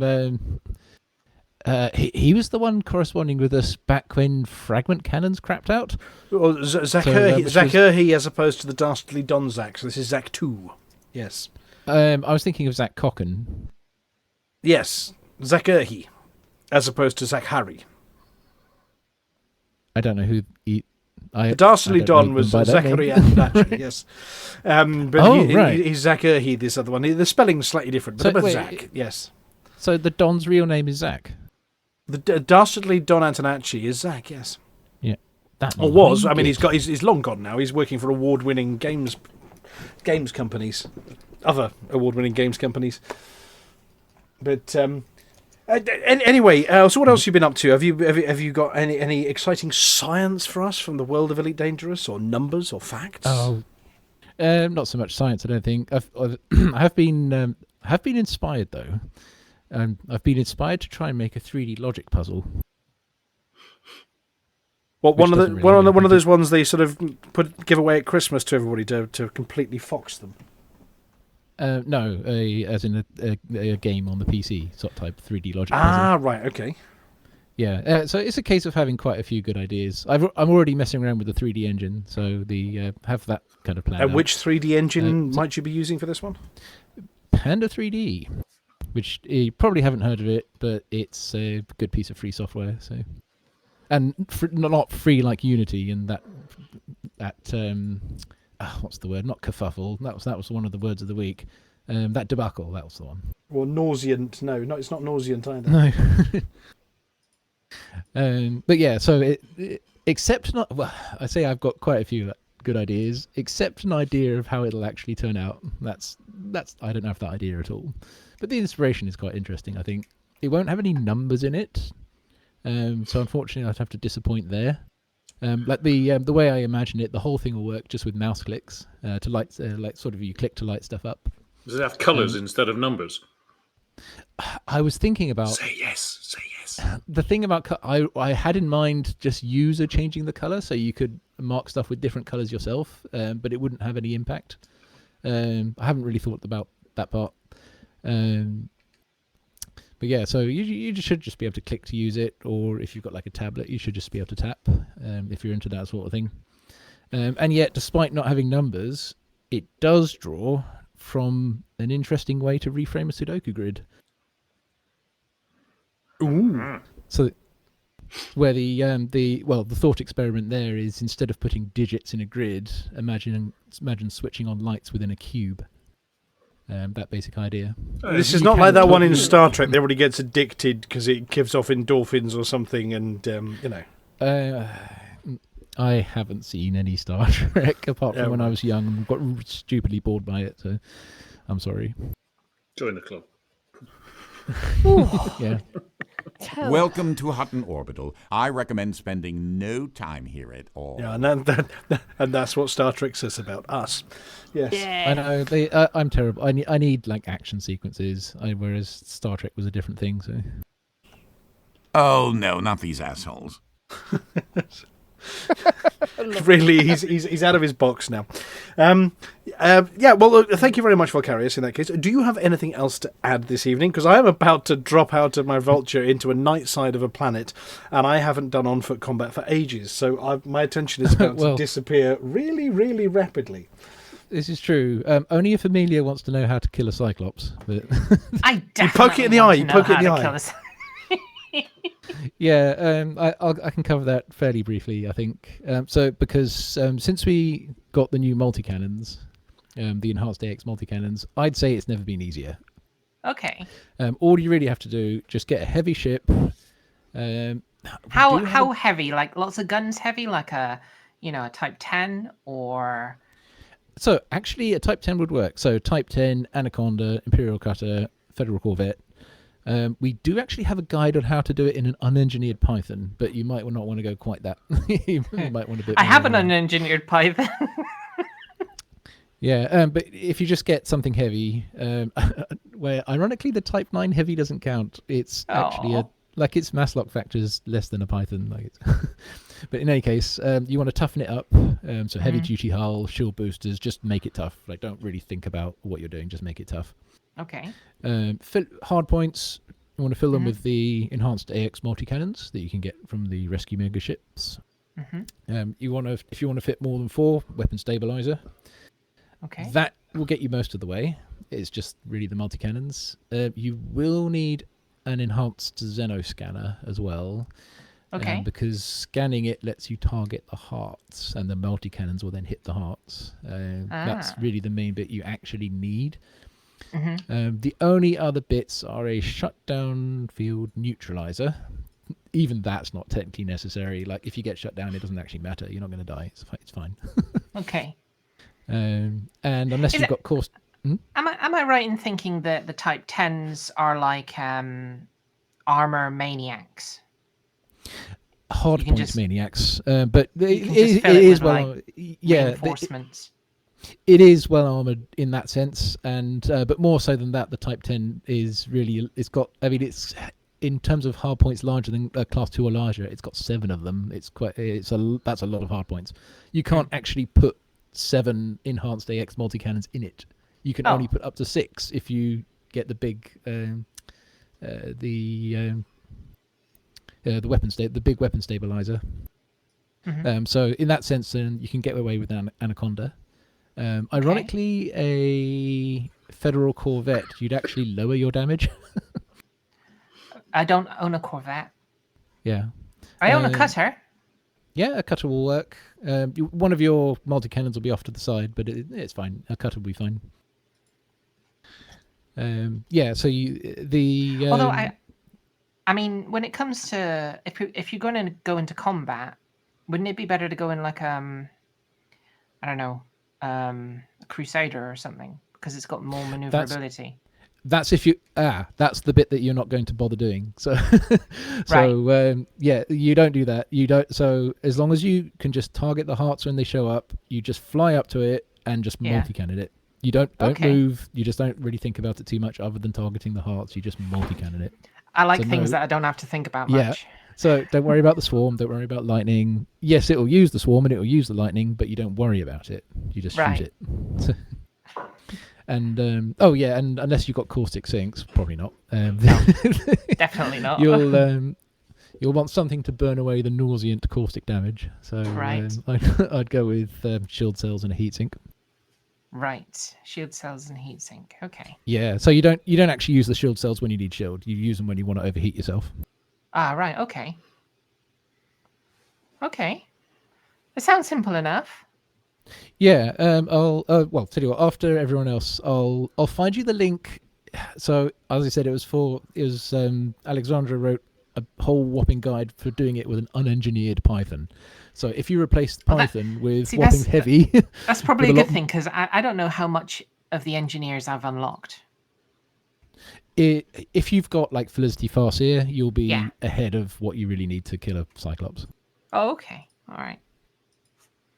Yeah, I'll link you that guide, but you can, if you want more, like an even larger window of survivability, you can replace it with a heavy, and you'll be good to go, I think.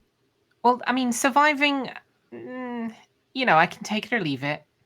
I'm all about the fun, as long as it's fun. You need to make a tough ship. Even if it isn't engineered, you still need to make a tough ship. Okay. It's actually quite instructive for people who just kind of jump around in really lightweight ships and die whenever they get interdicted. How easy it is to, if you just look at the video there, how easy it is to make a ship that can survive a Thargoid and indeed kill a Thargoid. It's easier than anyone would think, and why more commanders don't protect their ships. Like a pirate could jump you, and it's the same deal. Like a ship that can survive a pirate can survive a Thargoid. So. Okay. I'll need to have a look at it. Yeah, I'll link it in a bit, but so we'll get on to everyone else, or well, get on to Waz. Yeah. So I'll say thank you all for the show, hail the Empress, and for the mug. For the mug. And now it's me to talk to Waz. How are you doing, Waz? Hello all, long time no see. Yeah. It's a while, isn't it? Yep. At the moment, I've basically got myself a MetaQuest 2 headset now. Nice. Yeah, just trying to work out stopping things jumping in front of my face when I come out of hyperspace. That's not fun. Shoot your throttle. Been trying to figure out how to sort that out because every time I jump, like I said, I get the ship interface coming straight back at me. I'm like, yeah, I'm not liking that at the moment. I'm trying to figure out how to fix that. The ship interface. Yeah. But at the moment, I'm just playing Power World, which I really enjoy. Well, yeah. I've excuse me. Yeah, I haven't really done much else recently. But no, this is about you, not me. And I've also just been back in the workforce over a year now. Oh, yeah. Oh, good. Just joined a new construction team. Oh, nice one. What are you making? Well, I'm just a labourer doing groundswork at a football stadium. Oh, right. Football. For our local team. Yeah. Oh, well. Somebody has to. That's true. Someone's got to. Yeah. But first, time's running late. I'm going to leave it there for the mug. Okay, then. For the mug. Thank you. No, it's apology officer to It's Amelia. me to speak to Amelia. Amelia? Hello. How are you? Hello. I'm very well, thanks. What have you been up to? What have I been up to? What have you been What up to? haven't I been up to? Oh, I see. No, I mean, I've been prepping a lot of stuff for... sorry, I'm trying to fight Mooncake away from my rig here at the moment. Oh, yes, of course. She's being a little terror tonight. But yeah, I mean, I've been planning and designing a logo for my Twitch stream. Nice. And coming up with the art specs for the few little pieces of art that want to get done for transitions and stuff. Yes. All your kind of OBS stuff and your... Yes. I still need to get some graphics done, but Sandrine wants to take a pop at that, so I said I'd let her have a pop at it before I do anything else. Sounds like it's all coming together. Well, yeah, it's one of those things that it's taken a long time, but it's mostly because been distracted by other things, house stuff. House stuff. Yeah, our window broke the other day, so we had to get that replaced, and house stuff will distract you. Yeah, but it's for what 15 years. Yeah, we were both working very long hours. Yes. So there's a lot of stuff that didn't get done, and now I'm playing catch up. Mm-hmm. And for this past year, a lot of it's been catch up. Yeah, I had a lot of that stuff going on during lockdown when you were just doing stuff because you had nothing else to do, and you kind of thought it needs done. Yeah. But I mean, so I've been busy. I've not been gaming very much, but I've been busy. Joker, any? I know, but I'll make up for it because it's going to become my full-time job, Yeah, it's going to be your job. Yeah, definitely, for sure.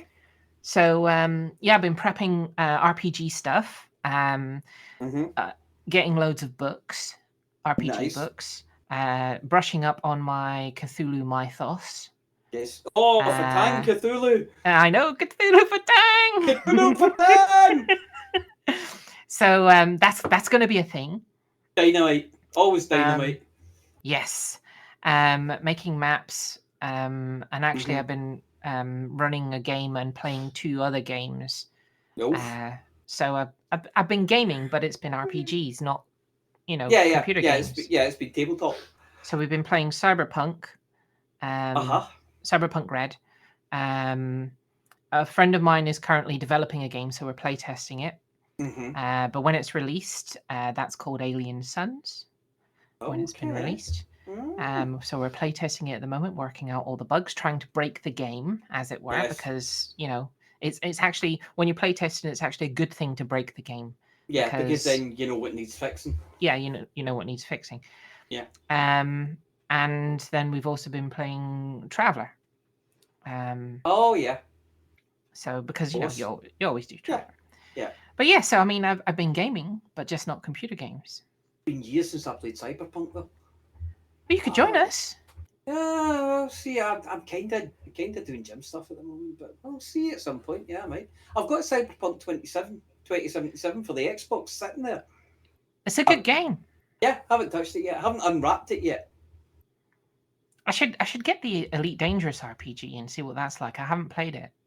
Yeah, I've got that. Is it any good? I don't. I liked it. I did play it. I played a session once. Who was it that run it? Wishblend run it. And we played. Oh, I can hear cat noises. Sorry. Yes, sorry. And we played a session of the Elite Dangerous RPG, and it was really good fun. Really liked it. Oh, cool. Yeah. Did you get the PDF version of the book? I don't know. I'll have a look for you. Okay. I shall have a look to see what I can find. Because I mean, you could run it. You could run a game. No, I hate running games. I like playing them. I don't want to run them. If I'm running them, I really just want to be playing it. It's very sad. But yeah, I mean, aside from lots of RPG gaming and working on Twitch stuff, yeah, not much else. Oh, man. Mooncake's been annoying me, a lot. Yes. And she's very likely going to be going to DaveCon. Yes. Next DaveCon. Mm-hmm. Next not DaveCon. Next not DaveCon. Yeah, sorry. Yeah. So the next not DaveCon. Yes. And so we'll be bringing her along. Although she'll probably stay in the room. Although I'm going to try and get her harness trained a little. So maybe get her out and about for a little while. But that would be cool. She doesn't like people. Well, none of us like people. And hell, you met them. You should have seen the guys that were repairing the window. She was she was scaring them. She low growl and her back is arched and her tail standing on end. She's staring them down, as if she's going to dive at their face and throat any second. Yeah, I do remember at one point years ago when my dad had it was the district nurses working out to change dressings on a wind, and the cat used to sit at the back of the couch, ready to pounce at the first note of any distress. She was ready to pounce. In fact, my dad actually had to put his hand under the holder. The dog was out in the garden. He was just doing dog things in the garden, but the cat was on it. And he was like, "No, you don't." Bless. Yeah. So yeah, cats quite protective of their people. Like he feeds me, you're not getting him. He feeds me. So yeah, I mean, aside from all of that, I'm just gonna for the mug. For the mug. For the mug.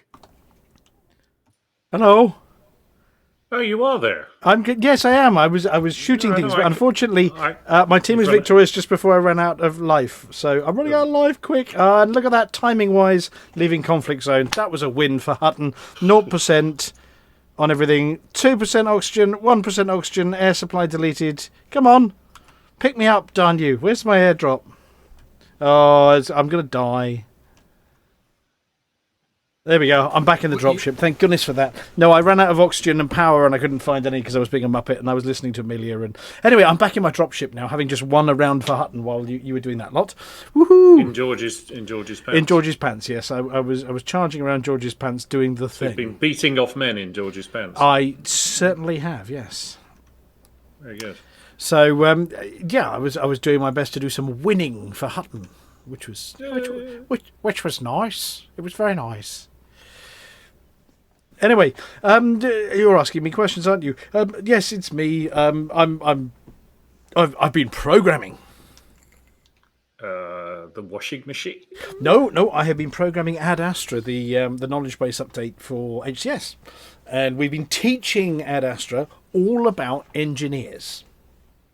Right. So that To she what knows that if you want your frame shift to be upgraded to long range grade 5, exactly what materials are needed, and can tell you without having to look away from your screen. See, that's the important bit. So you could say, give me, but she also knows what you've got on your ship. So that if you've already got it up to grade 3 on your ship, she knows what spare you need to get it up to the top of grade 5. She even knows which engineers do it, so she can tell you and can plot you a course to that engineer as well. I haven't yet done the bit about whether you've actually unlocked the engineer, so you might die when you get there. But it's a huge update, teaching all the recipes and all the materials. So I think there's something like 2,500 new sounds we've put in. Do you remember? You can say, tell me about vanadium, and it will tell you all about vanadium. There was a routine 5-6 years ago. It was back in the Horizons days, and I don't know if it went on to Odyssey, but it you told it what you had materials wise at the beginning, which was a massive ball ache. But once you'd done that, and you then selected an upgrade, it would tell you what there's a couple of wonderful websites that do that. Yes, was it iMechanic or something? Well, there's the Elite Dangerous Materials Helper, which is a website you can go to, and you can it monitors these things. But what we've remember what it was, Flossy? Well, certainly EDMH I think now does it. But was it ED? It was ED Engineer. Or it could be ED Engineer, but this does it with the voice responses now. So you as you're playing, you can ask it, and the computer will actually tell you you need 3 vanadium and you need 2 atypical weight exceptions. Does it basically look in your pockets to see what you have? It does. I mean, cargo's easy, and fleet carrier materials is easy. Consumables, grenades, all those are easy. But the materials one, you actually have to keep a running tally. So when you start up, you know how many when it starts up, but you've actually got to get the pack to keep a running tally of these things. So as you use them, sell them, buy them, scoop and scan them. So you've got to tell it what you've got at the beginning. Yeah, well, you don't have to. It knows. Okay. Yeah, but only on startup. But it all does it via voice from the cockpit. So your engineering AI voice, whether that's Eli or one of those, calls for Ad Astra, and then Ad Astra reads you the information that you need, and you can say, "Tell me more about those missing materials," and it'll go through and tell you where to find them and what sort of. Well, for instance, if I wanted vanadium, it wouldn't, as you jump into a system, you go, "Oh, the 4th moon of the 3rd planet has vanadium." No, it won't at this stage unless you've scanned it, because it will tell you that the moon's got vanadium on there. Yeah. But would it sort of say, "Oh, vanadium. Oh, you needed that for your." Well, you can pin things on your wish list, absolutely. So once you've asked for a blueprint, you can say, "Tell me when I've got all those items," and then as soon as you've accumulated all those items, it will tell you now have enough. Because there's nothing bloody worse. You trundle around and you go, "All right, I'm bored of being an SRV for a week," and you leave the system, and then you go, "Oh shit, I remember seeing that on the scan. It was on the next satellite, and I didn't bother." Yeah, no, I'm not quite going that far at the moment, but it does monitor what you've got, and actually you can say plot a course to my nearest raw materials trader, for instance, and it will take you to your nearest raw materials trader. Mainly because we know that all of them have now been visited because they're. All of them, bastards. Yes, most of them have now been visited by everybody, and so we've managed to get the data for where they all are. So you can do that. So I've been programming some quite clever stuff. It knows what you've got. It also knows what you've engineered on your ship, and it can tell you, "Oh, this is what you need." The remainder of what you need as well. So if you're on grade 3 at 50% of it, it'll tell you what you need to skip all the way up to grade 5 and things. But getting it to recognise all of the different modules, the names of them, but also the modifications, because some people say long range, some people say longer range. There's thermic resistance or thermal resistance. So there's been some quite heavy work involved in what do people actually say? What do they call it? So the AFM could be the AFMU. There's all sorts of terminology. Covering the permutations. So there's a lot of clever programming gone into that bit.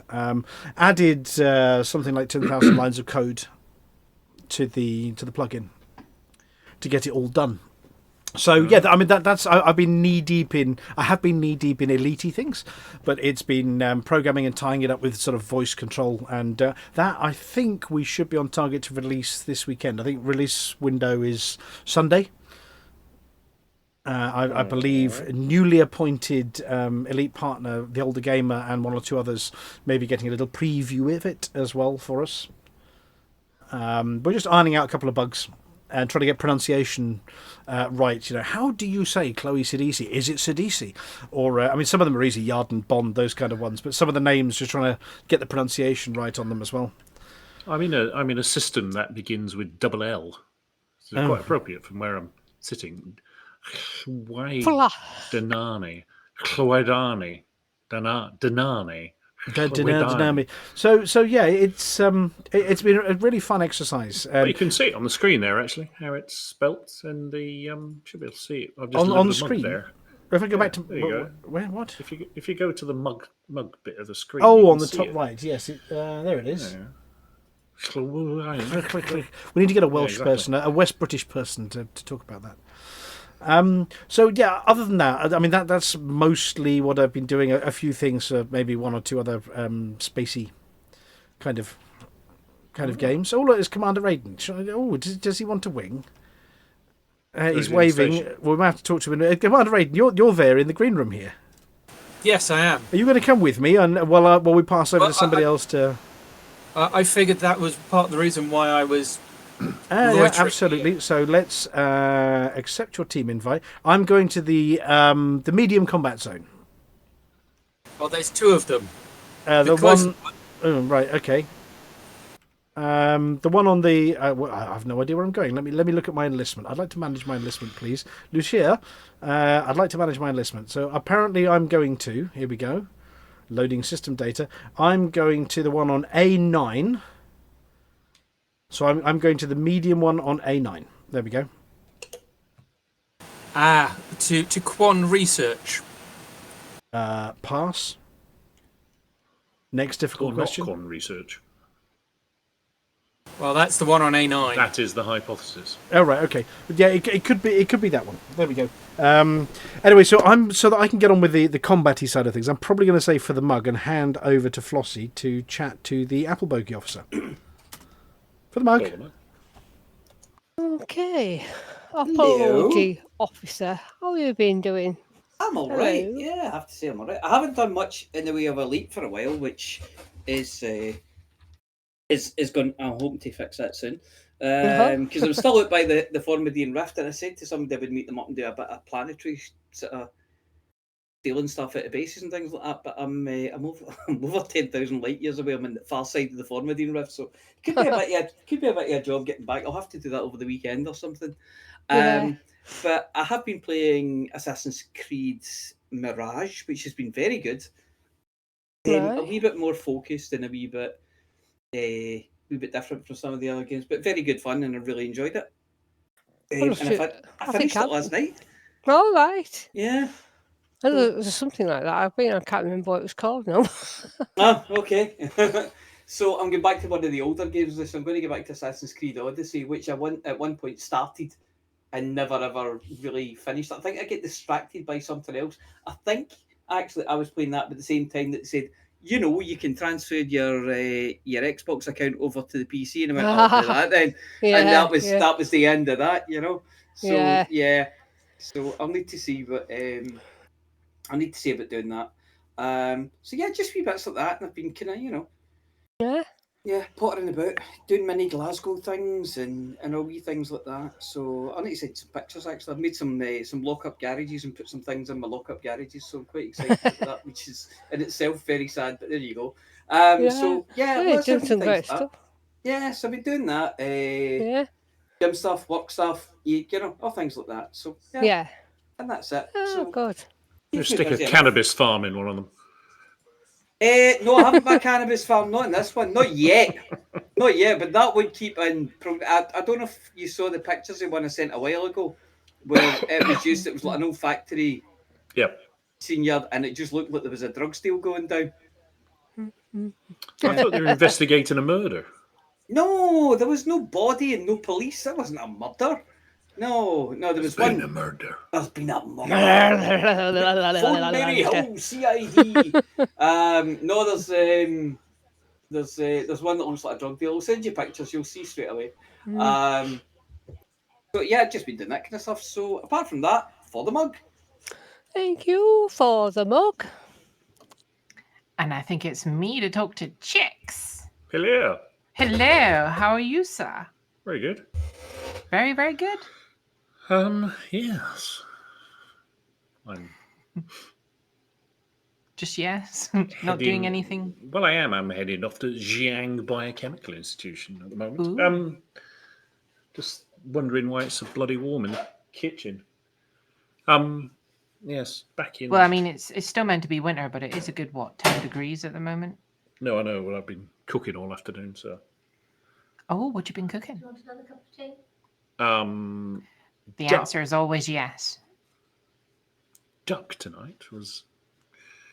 So it's been in the oven 3 hours, so it's why it's warm in here. Nice. What kind of duck? Duck l'orange? Did you kill it first? No, I didn't steal it from the duck pond on the park. Did you just put it straight in the oven, alive, fighting? No, it tends to fill the kitchen with smoke and the smell of burnt feathers. Quacking, but not echoing. No, it's not a vampire duck. So what did you cook? What kind of duck? Was it crispy duck? No, a duck, a whole duck, like. Or just roast? No, well, yes, but confit duck. You principally the legs. You cook them in the fat, so they're completely immersed in the duck fat. So you render the body down, and then cook the legs in the duck fat. It's fabulous. It sounds good. Really nice. What did you serve it with? Roast spuds, and then steamed broccoli and green beans. Nice. Did you roast the tatties in? Yeah. Chuck them in under the duck. Nice. That sounds really good. I'm hungry now. Good. Yeah, so we came back to West Britain. It was cold when we first came here, but it's as you say, it's warmed up now. So it's weird because it's meant to be the middle of winter at the moment. Well, we've been experiencing storm alphabet. Which has been quite good. Not as much. I thought there might be more damage to the beach, like the dunes on the beach. Some years get a hammering. It must actually be really windy where you are. Well, we face east, so we're sheltered by the hill behind us. So it's a funny little microclimate as well. That must be nice. It means you don't get the brunt of it all, but you still get, because I love storms. Yeah, I think storms are awesome. It's funny because when you're up at the house, you think, "Oh, let's go to the beach. Let's have a wander along the beach." And as you get further away from the house, it gets windier and windier until you're on the beach. You're like, putting stones in your pocket so you don't end up as a tumbleweed up the beach. Yeah, so what else have you been up to? I've restored some furniture this week. Oh, wow. What kind of furniture? A couple of little bedside, like 3-drawer bedside things that have been in the garage for years and all got mouldy and stained, and so they're all nicely waxed, revarnished, and no wax, wirewalled and waxed. We bought a piece of furniture in London that we brought down with us, so that's gone in the bathroom. It's about the same age as. Are they what? Vintage? Yeah, it's a period piece it's Dutch, 18th century. Like nice. a commode, but not in a commode that the Americans have hijacked the word commode. It's like little chest of drawers. Nice. With a marble top. So, yeah, it was nice. I'd change around some lights, moving pictures, a couple of shelves in the bathroom. There's building a balustrade for outside where... What's a balustrade? Banister. Yeah, but it's like a parapet. So it's timber with rails, spindle handrails and spindles. And where the guys came at the end of last year, the power company came and cleared a load of like small trees and bushes off the side of the drive because they were getting close to the power lines. But they've left it quite open. So it's like a 15, 20-foot drop down to the lane.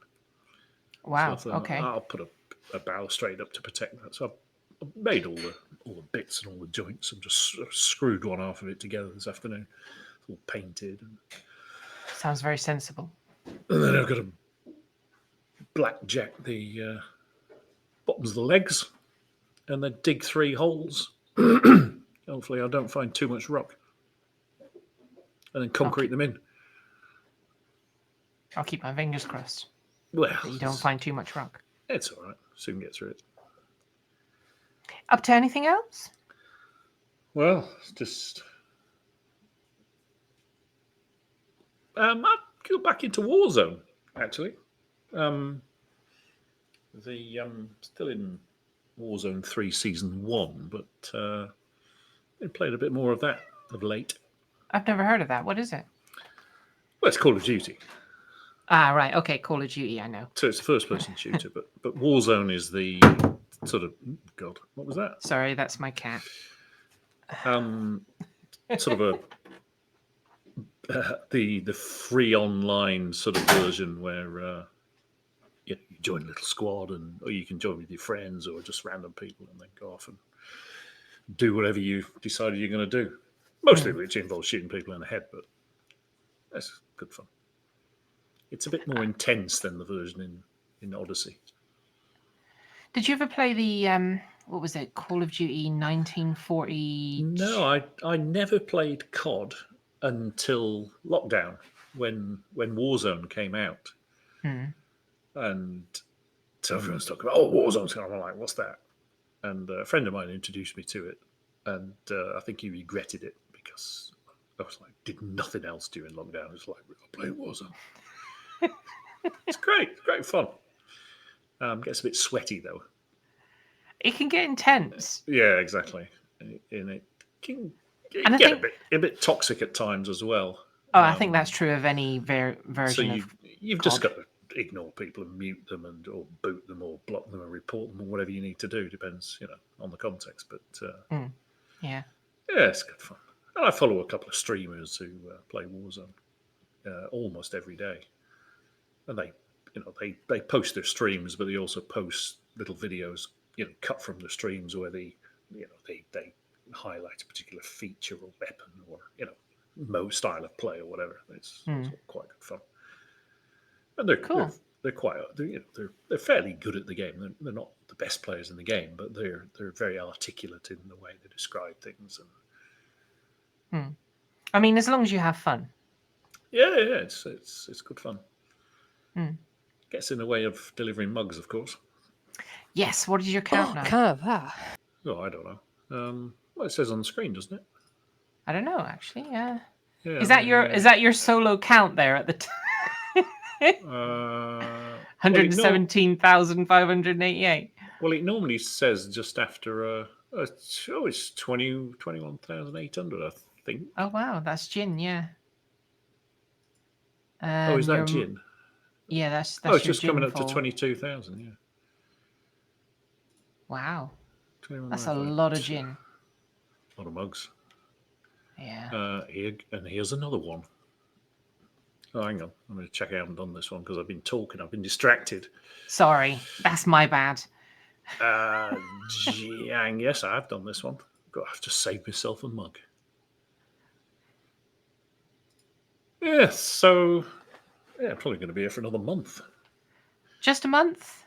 You think it will be done by then? Well, I just generate jobs to do all the time. I think it's doing some work on my car as well at some point. When it gets a little bit lighter and not so freezing in the garage. Well, I mean, it's a warm winter. You can get away with it. Well, it wasn't a couple of weeks ago. It was bloody cold. I always hope for snow. Well, we did have some. Just I didn't. About a week ago. It's like everyone I know had snow, but we didn't. Well, the thing around here is we never get snow, and then every time it snows, everyone's out taking pictures of it because we never get snow. I think the last time it snowed was like 10 years ago. Yeah, it was about snow on the beach, and people were out taking pictures of the snow on the beach. There's a hotel next door who have quite a keen social media presence, and their son is their social media guy and their publicist, and he was out taking pictures in the snow. It's good fun. It does look nice in the snow. I can imagine. Palm trees with snow on them. Cool. All right, I think that's enough. Yes. Who else we got? We got any more? Yes, there's one more. Me. All right, for the mug then. Hello, Flossy.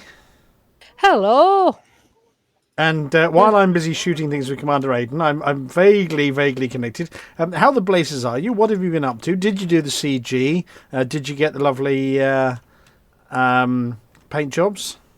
Well, as I said, I've been doing the CG. I only did the ordinary relics one because I don't have a clue on how to make the other type. I can't even do the normal fireworks thing, the Thargoids, because I've only ever been with other people. So I just did the basic collecting the relics. That's all I did. Right. But, relics and grelics and. Yeah, I just got the relics, not the grelics. But the first few nights I wasted a lot of time just wandering around aimlessly, not being able to see where I was going, even with night vision, and not remembering where things were. Oh, there's one, Then I spend another half an hour looking for another one. Oh, but then I actually saw somebody's video where they just did one at a time. Do one, relog, do one, relog, do one, relog, do one, relog. That's a bit naughty, isn't it? Load your ship up, start again. Yeah, but I got more like that than any other way, so I thought, heck with it, I don't care. If you can't beat them, join them, or something like that. Yeah, exactly. So anyway, I managed to get 162, which got me into the top 25%. So if I had a Crusader, I'd have the paint job for it, but I don't have one. Yeah, I was going to say, I looked at the various paint jobs available, and I wasn't sure I necessarily had all the ships, but also I was a bit busy. But it's nice that they're back, though. I mean, lots of people taking part in it. Yeah. There's quite a few took part in it. Was it treat them mean, keep them keen? Don't have them for ages, and then everybody jumps straight back onto them. I mean, it helps. These ones are quite interesting. It was quite an interesting CG to get involved. You know what I mean? The things you had to do were, it wasn't just buy, fly there, sell, buy, fly there, sell. There was a bit more to do. So, I actually did it on my Flossy 3, the fuel rack one, because he's just been getting a carrier. So I need to collect some funds to pay for the carrier. So I took that out. And... I took it out to wherever the system was that I was doing. And then I realised that the other one had finished last night. And I thought, if everybody turns to this one, it might finish sooner than I thought.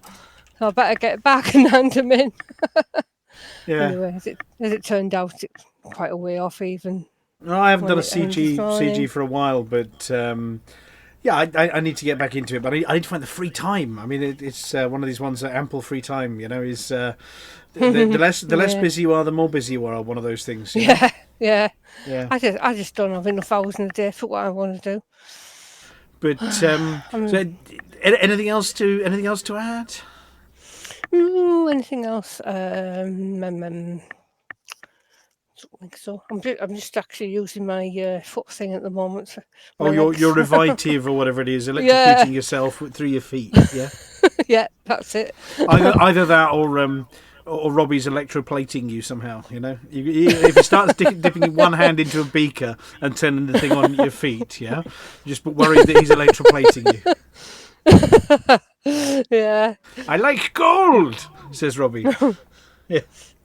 I noticed my legs haven't been as restless lately. So it's doing what? some good, I Restless? think.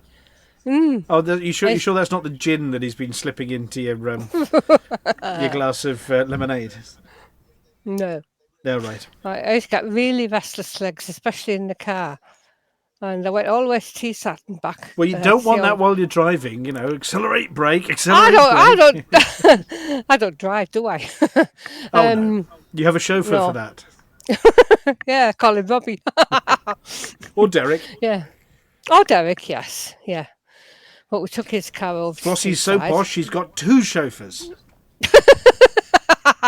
Oh, yeah, right. Yeah, so.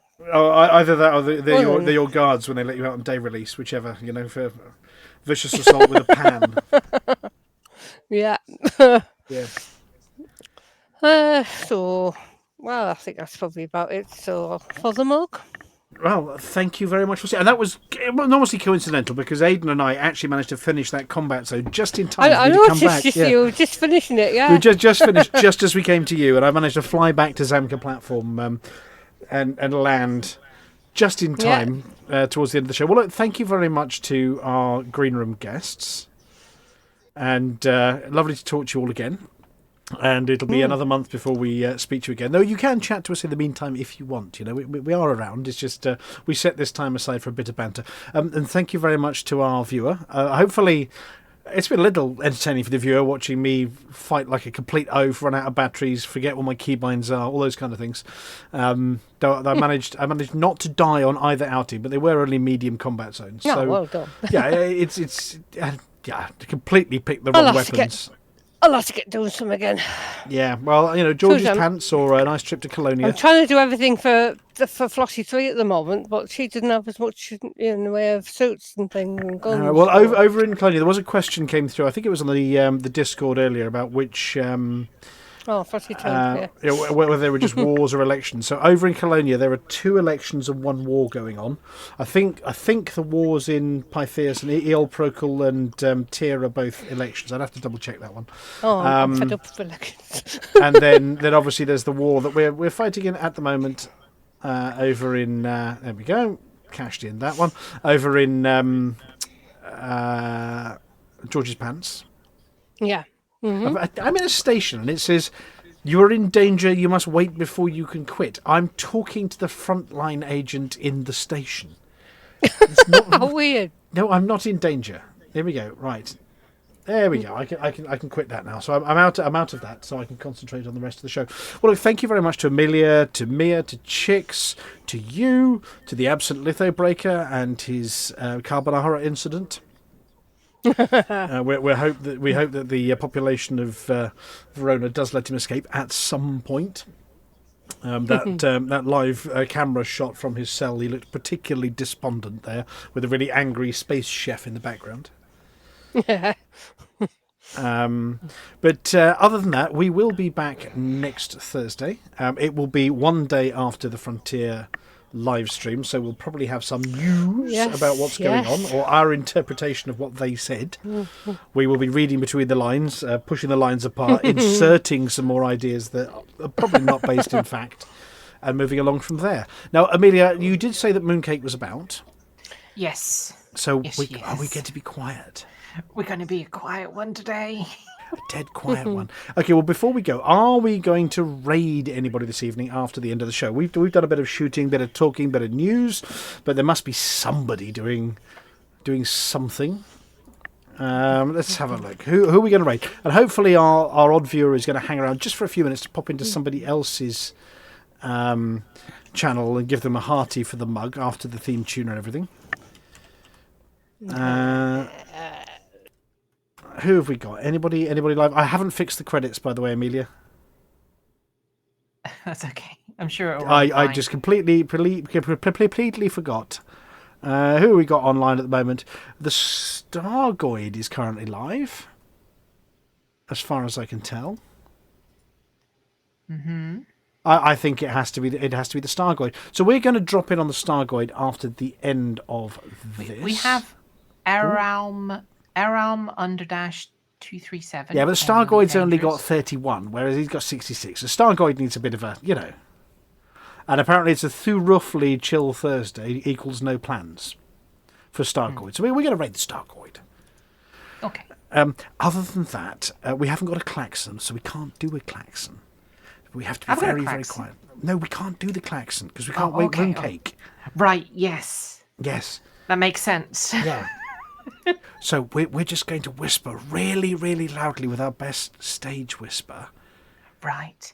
3, 2, 1. For the mug! For that mug.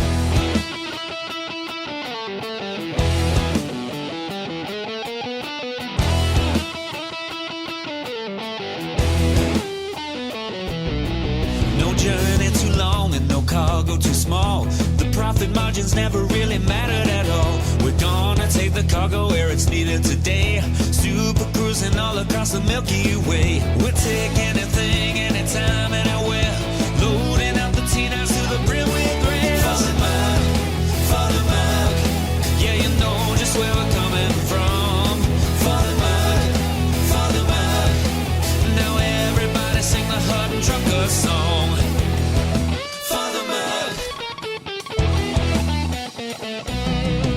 Flossy always seems to crash into the sun. Swivel likes the pilot on the Xbox One. Alvin at the front, you know he leads us well. Trucking across the galaxy, now everybody yell. For the mug, yeah, you know just where we're coming from. For the mug, now everybody sing the Hutton Trucker song. For the mug, yeah, you know just where we're coming from. For the mug, now everybody sing the Hutton Trucker song.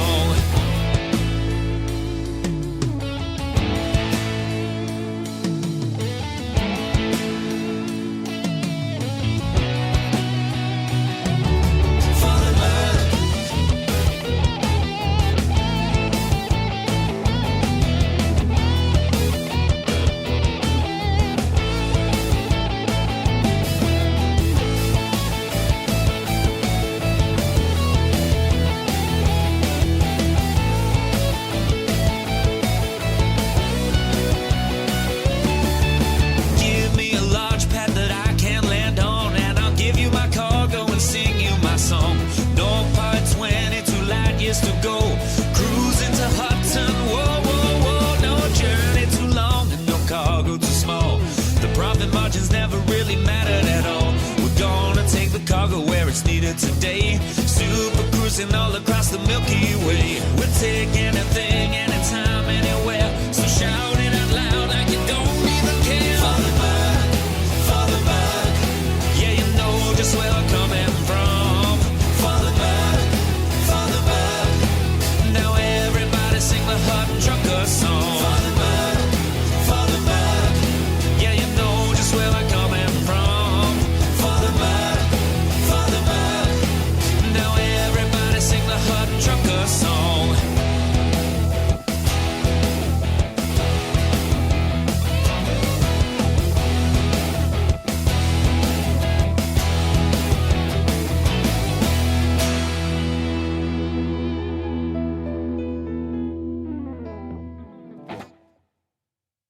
Ladies and gentlemen, that's the end of the show.